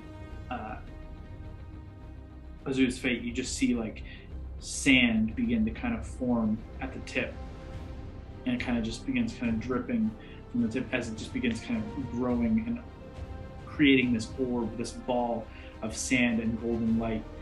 And he just kind of cocks it back and then fires it forward, and you watch this kind of streak towards the Primus, who's going to attempt to temporarily shunt our friend, who's going to have to make a wisdom saving throw. Okay, Primus. With a natural 20. Oh, Primus, you fuck. No, this is Mordenkainen, so that was good. Oh, okay. Mordenkainen resists the temporal shunt. Oh, I see.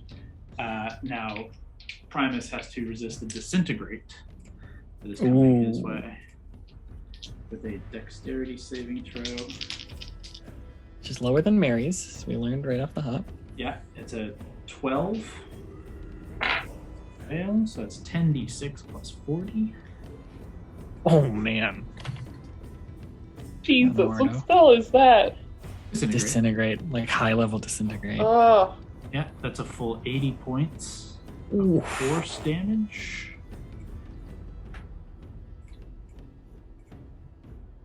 He had advantage on that save too, and he just couldn't pull it off. Good. 80 points takes him down. Great.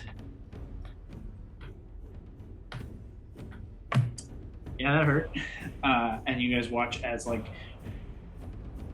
the left half of the plates of Primus just begin to kind of corrode and fade away, and like up into the neck and parts of the face are just like pockmarked with rust as the sand like blasts in, and everything just slowly begins to turn and rust. Mordenkainen then begins to follow suit. Pulling back as he turns to you, Mary, just kind of hands on the stacks. That felt fucking good. That is going to end Mordenkainen's turn and take us to Hondo. Hondo, unfortunately, your soul has not yet made it here. Buddy. It's making its way, but Mary moved a little too quickly. So unfortunately, you don't really have much of an action. However, you can move. If you call, I will answer. I will be waiting. Move to your soul. Run to your soul. Time after time. Hanno's over here! It's over here. Hano, run! That's as far as you can get in your Come on. husk form. But on, soul. it will hit you next turn. He's also like old now, so he's like super. He's Super old now, husky. Hondo. You have officially aged 19 years, Hondo. Ooh. Ooh. He was already 70, so. What? Like silver fox for sure now. Oh, yeah. Silver scaled fox? Silver Is it like scaled. silver scales? Yeah. Actually, I kind of skipped over this. I need you to actually roll another D100 for me. Oh, my boy, God. Hondo. You just keep aging. D100, you say? D100. Yeah. Oh shit, my phone just died. Oh. Okay. Hondo, what will you do? Want me to roll it? I got it. Oh, yeah, I forgot you have a computer. It may take a minute to load, but I'll do it. Well, you can do it on D&D Beyond. buddy. That's what I'm saying. It'll take a minute on there. Oh Okay. no. I got This it, computer. and I got 85. 8 and a 5. 85. 85 years. Oh, We man. need to start Operation Buy Kevin a New Laptop. Yeah. If you want to donate to That's this GoFundMe, Not a 10-year-old MacBook. this is not a charity. This is purely ego play. Mary or Leah actually was not incorrect. With your speed, you're significantly hindered as you're rushing forward, even in this kind of husk form. That 19 years is just over half, or just under half. You actually age an additional 14 years Oh. for a total of 33 years that you have been taken from you. Oh my god. It's at this point that it's less important, not less important, but less painful, that value of age 9 years as your penance for your death as well. I aged, 9 years? You aged 9 years. Okay, that's all right. I could grow up a little. It's honestly hardly noticeable on you versus Hondo, given your half-elven nature. It's not exactly like My super skincare obvious. routine, it's really good. Any physical changes kind of just blend in with the wear and tear of battle. What's the Triton lifespan? It's a little even less know. than humans. I think it's 30 years. And I long live my. Hondo's the oldest living member of his family. They all died young. Let me look by it his up. hand. By his hand. Okay, back to this. Hondo, that is the end of your turn. It takes us to Alana. Raleigh. Oh, just so heads up, Tritons reach maturity age around 15 and can live up to 200 years. Okay. Oh, okay, that's not so bad. But in this world, That's not so bad then. Gord is still down. Yes. Am I able to grab him and pull him without touching the area around him and getting caught in it? You will have to make a dexterity save at advantage. Oh, Just okay. reaching in to grab and pull. See what Okay. happens to your hands. Okay. Oh, natural 20. Yes. Yes. You're Huge. angry at this whole situation, but there's currently no, Primus is out of the room. You're not sure what's happening beyond, and you only have one figure in the room to even focus on. So you're raged. You just leap down to the ground, spin around, and in your anger, you just plunge your hands forward, grab hold of Gord's ankles, and pull both of you back. Out It's of big. this it's real weird, big. weird square. Immediately, Gord, you breathe as air is rushed back into your lungs, and you are back to consciousness where you were. Good. Alana, you pull him free. It does cost you your action to do so, That's okay. but Gord begins to breathe, eyes open and aware and awake. You have your bonus and movement if you want to do anything with them. Nope, I'm good. Okay. Then that is going to end Alana's turn. Take us to the lair action. At this point, the doors on this side The blast doors. slam open, and the doors there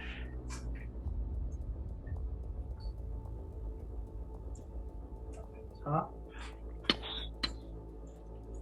slam shut,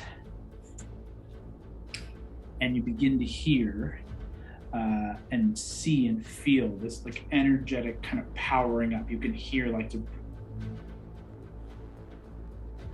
as you kind of begin to see like kind of the flare of lightning and energy kind of emanating off all of the metal walls and the floor and the ceiling. And in a flash, everything on the outer ring begins to as this wave begins to sweep around everyone outside. I would like Hondo, Mordekainen, Valentine, and Mary to make Constitution saving throws. Oh boy, had to be con. Oh, big. That's big. That's real big. Not good. 3 and 3. Actually, I kind of forgot, Hondo.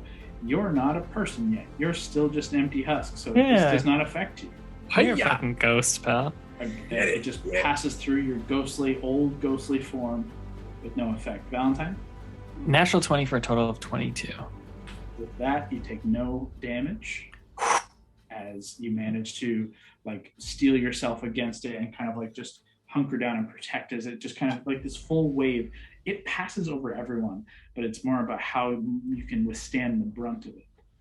As Mary? Dirty 20. Dirty 20 is enough. You take no damage. Good. And yeah, Morgan kind of does the same. Pretty good. Everyone just manages to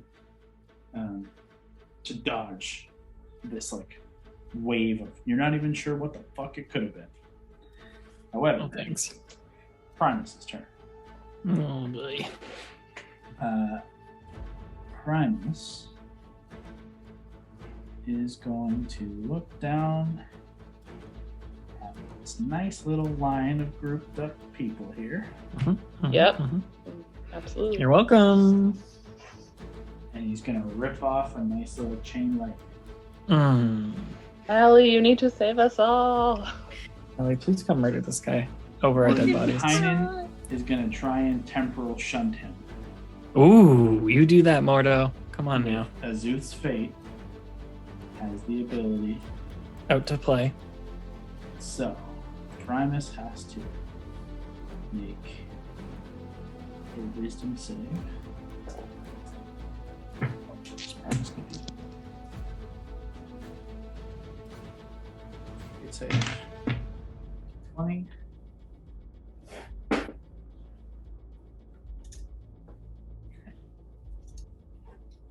Is it 21? It's 22. Needed to be 22? Primus, you watch begin to like summon up this lightning, and then Mordenkainen just with the staff just makes a swiping motion, and just Primus is gone. Huge. Mordenkainen just kind of looks at you guys and says, "He's only going to be gone for a second. I'm almost dead. Any chance you can fix that?" Yeah, I can heal us, and so can my friend out there if we want to go back to him. Let's make it fast. You all have one round. What do you do? I'll heal him. Well, I'm gonna get out of this thing that lit up from lightning. Do we hear that the doors? Oh yeah, we can rush in there. So Gord, how many charges of that staff do you have left? Can it do a heal? Let me check. The mass healing one? That'd be pretty dope. I can do that, actually. You can? Do you want to do it again? Sure. How many creatures does it hit? 6. Oh. Yeah, up to 6. Boom, casted. Who are you targeting? All of us. But there's 7 of us. It was 6. Just 6. No left. Oh, right. All right. I'm so used to. Do I roll the... Yeah. Roll 3d8 plus 5 as you cast Mass Cure Wounds. Everyone here has like action and bonus action for a round, so if anyone else wants to do any... How do we get out of here? Is my question. 19. Thank you. Thank you. Over 20 hit points. Same. 20 exactly. 23. I'm gonna if he's not on the board, yeah, I guess I'll ask in passing. Do we have a way out of here? Mordenkainen says, he looks to you and says, "We're not leaving until he's done." Okay. Everyone prep an attack. Prep an Need more attack. time. Was Well, okay. we don't know where he's gonna come back. Well, he's gonna come back to that same spot, and we left that. Yeah, to get the healing done, you all had to come in close to do that. Yep. He's going to come back at basically the top of his next round. So everyone, you have one full turn to do with as you wish. Action, bonus action, part of your movement to get in here. I can't really. I'm sure he's immune to non-magical damage, and I don't know where to aim for my arrows, so that's kind of not even a good idea. That's not going to work for me. Other people can probably prep attacks if that's what you want to do. I was thinking about going and starting to collect some of our shit so we can make a super quick getaway, but like there's an unreasonable amount of stuff there. Yeah, we gotta kill this guy. I know. I'm just saying there's not much I can prep. Is Hondo Unless- back up? He's got his soul back, Kyle?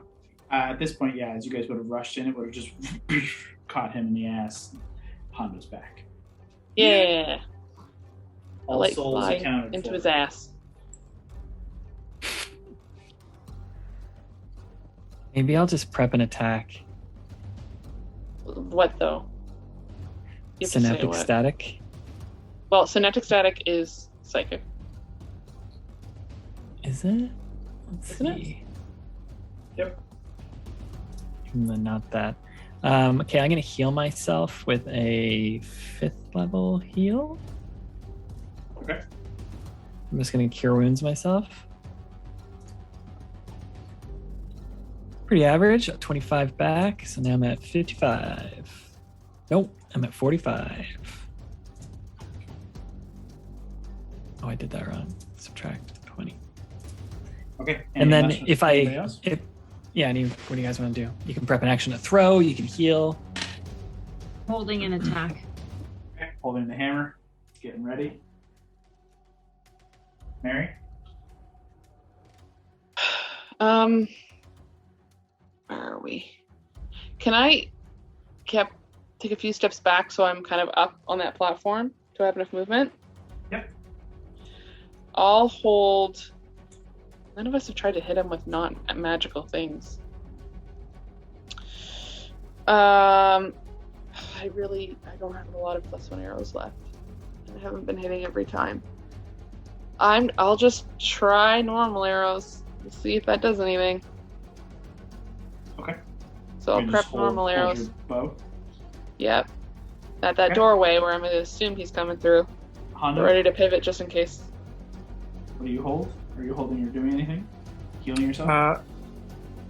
Should I, would my health be full, or do I?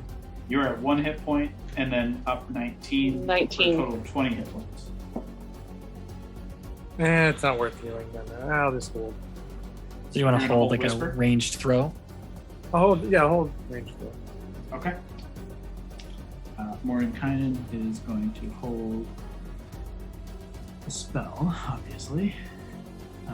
But I need to see where it I might not be able to do that. In that case, Mordenkainen instead casts blur on himself. Cool. Buff and a little get behind the fighter. Hide behind the fighter. That's a good. Yeah, buff and hide. He is kind of tapped in terms of his ability. He's using just strictly from the staff right now. So he's kind of running low on charges after all that stuff. So Hondo, Whisper held, ready to throw. Alana, Hammer, ready to throw. Valentine, you've used your turn just to kind of buff yourself and heal. Gord, you did the same. And Mary holding the bow. As Primus reappears and then shifts down on his turn. You have your held actions as he makes his way in front. Hondo, go ahead and throw. Mary, go ahead and fire. Alana, go ahead and throw. Oh yeah, I forgot. Get him. Ooh, 25 to hit. Yeah, Nice. Okay. Oh wait, everyone hold for 1 second.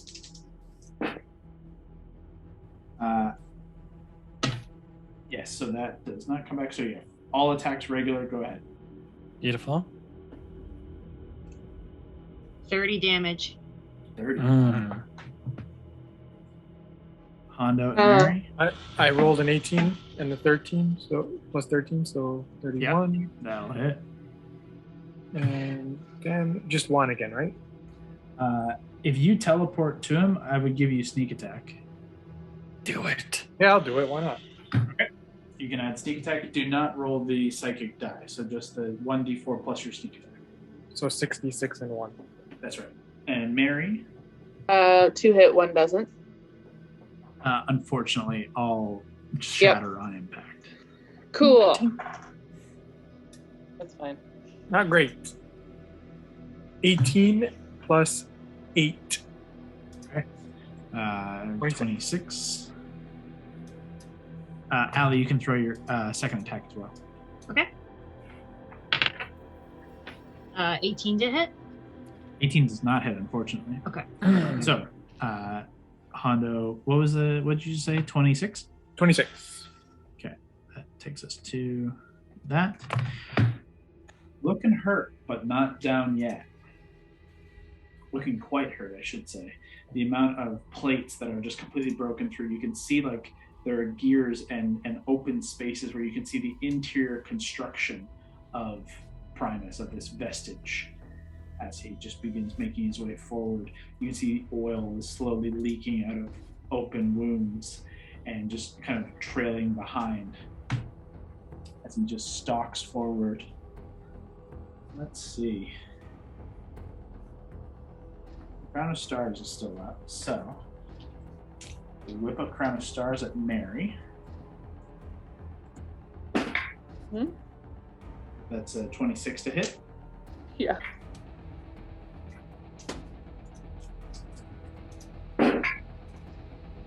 Oof. 22 points of radiant damage. Oh, I got 1 hit point left. Oh, Jesus.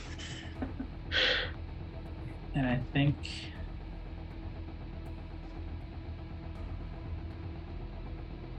Yeah, I think with his 8th level spell...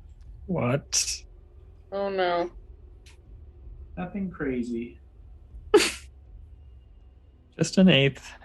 Just a really, really, really powerful synaptic static. I'm gonna try and counterspell it. You unleash the counter spell, but with the globe of invulnerability. No effect. Oh, that doesn't work for counterspell either? Fuck. Honda, you are safe from this. Even if it was a 5th counter? It does not have any effect. Oh.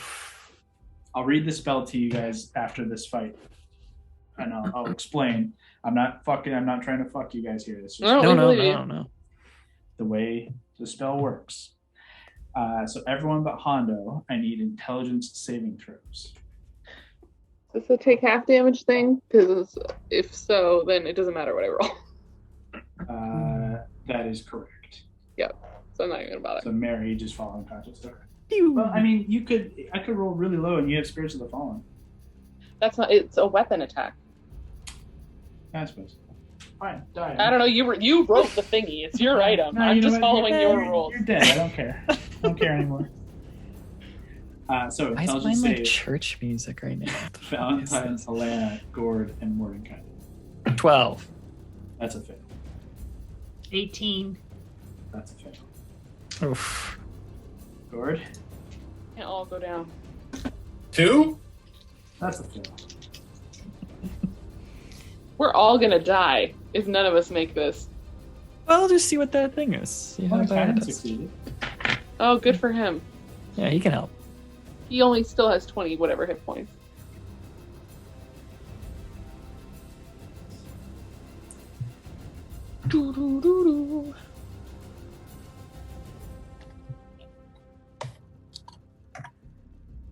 Let's see. It's really not a ton, but it could be enough. 28 points of psychic damage. Still up. Holy shit. Oh no, Ollie? what did 28 take you down? Hondo is safe. Of course it does, but I'm safe. Oh, I didn't realize. Hondo was not in the blast. Jesus. Mordenkainen is safe, but has to maintain concentration on blur. She does. Alana, you're still up? Yep, Gord? all good. Gord, you're still up? Yep. Okay. Nice. Okay. Unfortunately, though, because all of you did fail, you do have the after effect of the synaptic static, leaving a negative d6 to attack rolls, ability checks, and con saves to maintain concentration. Yeah. So we'll try and keep that in mind that you make an intelligence save at the end of each of your turns. It's a cool spell. I also didn't realize that synaptic static is not like an upgradable spell. So it was just based at the base 5th level. So it wasn't a cool 8th level. Like it didn't increase damage or anything. Oh, I didn't know that. Yeah, it's just like done. It's just same thing. You Oh can yeah. You can cast it at higher levels, but it doesn't do any more damage. So Oh, that saved our butts. That's good. yeah, ultimately it would have taken you out if it did upgrade. So Yeah. but I wanted the psychic damage. That is his action, his movement, and I threw the ball of lightning at Mary. So it's the end of the turn. And he's gonna end his turn. Take us to Mary. I need a death saving throw. Mary. Mm-hmm. Fail. I'd like you to roll a d100 for me. Sorry, I'm marking the death save and I gotta dig out my D100s. It's okay, you can take your time with it as we go to Gord's turn. Shoot her! Bring him down! I also, before that, I do have 2 con saves for Hondo and Alana. So wait, I should? But yeah, Jesus, so high. He's fine, sorry. Ooh, I got a 30. Sorry, I meant from me. Con saves to maintain concentration from your guys' attacks. Mm. So, Gord, we're to you. I shall cast Lightning Lure. Mm-hmm. Okay. Mm-hmm. You make your way forward. But unfortunately, that globe of invulnerability, as you send the lightning lure ahead, it gets within 10 feet and it just stops and just cuts it clean. This guy in magic. He hates magic.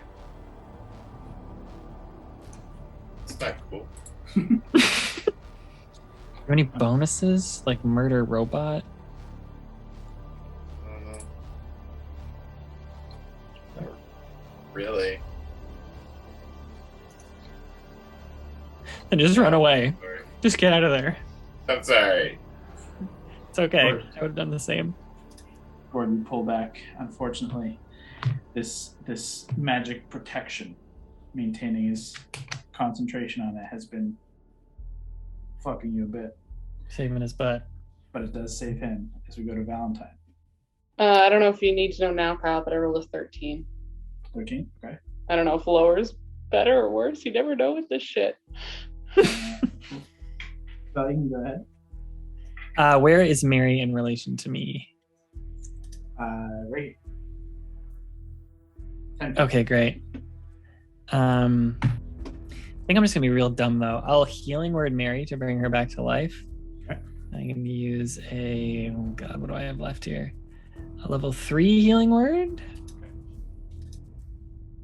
You get 14 health. Oh, thank you. And if this guy's pretty good at magic shit, I'm just gonna rush towards this guy with Aetherius and just attack him. Okay. Go ahead and make your attack. Nice. 31. Nice.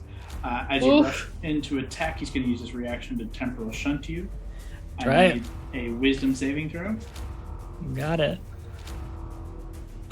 It's probably going to work. The saving throw, 14. Val, you rush in after healing Mary. Dissipate. Gone. At least I did my bonus action first. Wasn't that smart? It was. Unfortunately, that ends your turn. At least I burned one. That's good. He has no reaction currently, but he does have legendary actions. So the end of your turn, he's going to teleport and take us to Mordenkainen, who has burned through a lot of magic. Fortunately. Smack him with a stick. Hit him with the staff. That he is not going to do. Put him in a body bag. He unfortunately is going to move down to this side over here and hold spell. Okay. Just hold and wait, because otherwise the golden vulnerability will fuck. Goes down to it's like, oh, this thing's on the ground. Are these all my friends' weapons? Just laying on the ground? We borrowed them. We thought they'd be useful. That takes us to Hondo. Come on, Hondo. Kill him. Kill him, Hondo. I'm gonna get Whisper and I'm gonna go for the jugular. Okay. That's it. You spin Whisper around and throw. Go ahead. And my roll is a 17. 17 total? Or 17 plus 17 plus 13. Yes, definitely hits. Go ahead and roll damage with sneak attack. Yes. 1, 2, 3. Come on, buddy. 4, 5, 6. 1. Can I get a psychic? What's it called? I have psychic blades. Psychic blades, yeah. I think he's immune to psychic, isn't he? Unfortunately, he's seemingly immune to psychic. That's a good idea, though. All right. Well, my total is 22 plus 8. 30 points. Hondo, how do you want to do this? Oh, buddy. So I'm gonna walk up to him. I'm gonna stare at him and say, "It looks like you didn't get your rust check this year." And then I just stab him in where his heart should be, and then I carve it. I start carving through him until I cut him into an S. For what? For what? For shit. Oh, okay. You do so, and you are able to finally cut this figure down. And as you're just carving this S into his form, the pieces of metal are just flaking and breaking away as time seems to catch up. And just slowly the body begins to kind of sink into the metal with just the fading and flickering light and energy. And we'll pick up there next time. I just come back with a scream and a swipe of my sword. What the fuck? Did anything fucked up happen to me? Yeah, you aged 5 years. 190 years, I heard. You did age 5 years. Oh, fuck. It's one for gray like hair. for a hot second, Scott Valentine was older than me. Not anymore. Thanks for tuning in. Join us next time as the Wildcards just managed to scrape by against Primus with the help of a long-lost hero. They're still in need of a way home. There'll be a new episode up every Tuesday, so stay tuned. But until then, keep exploring.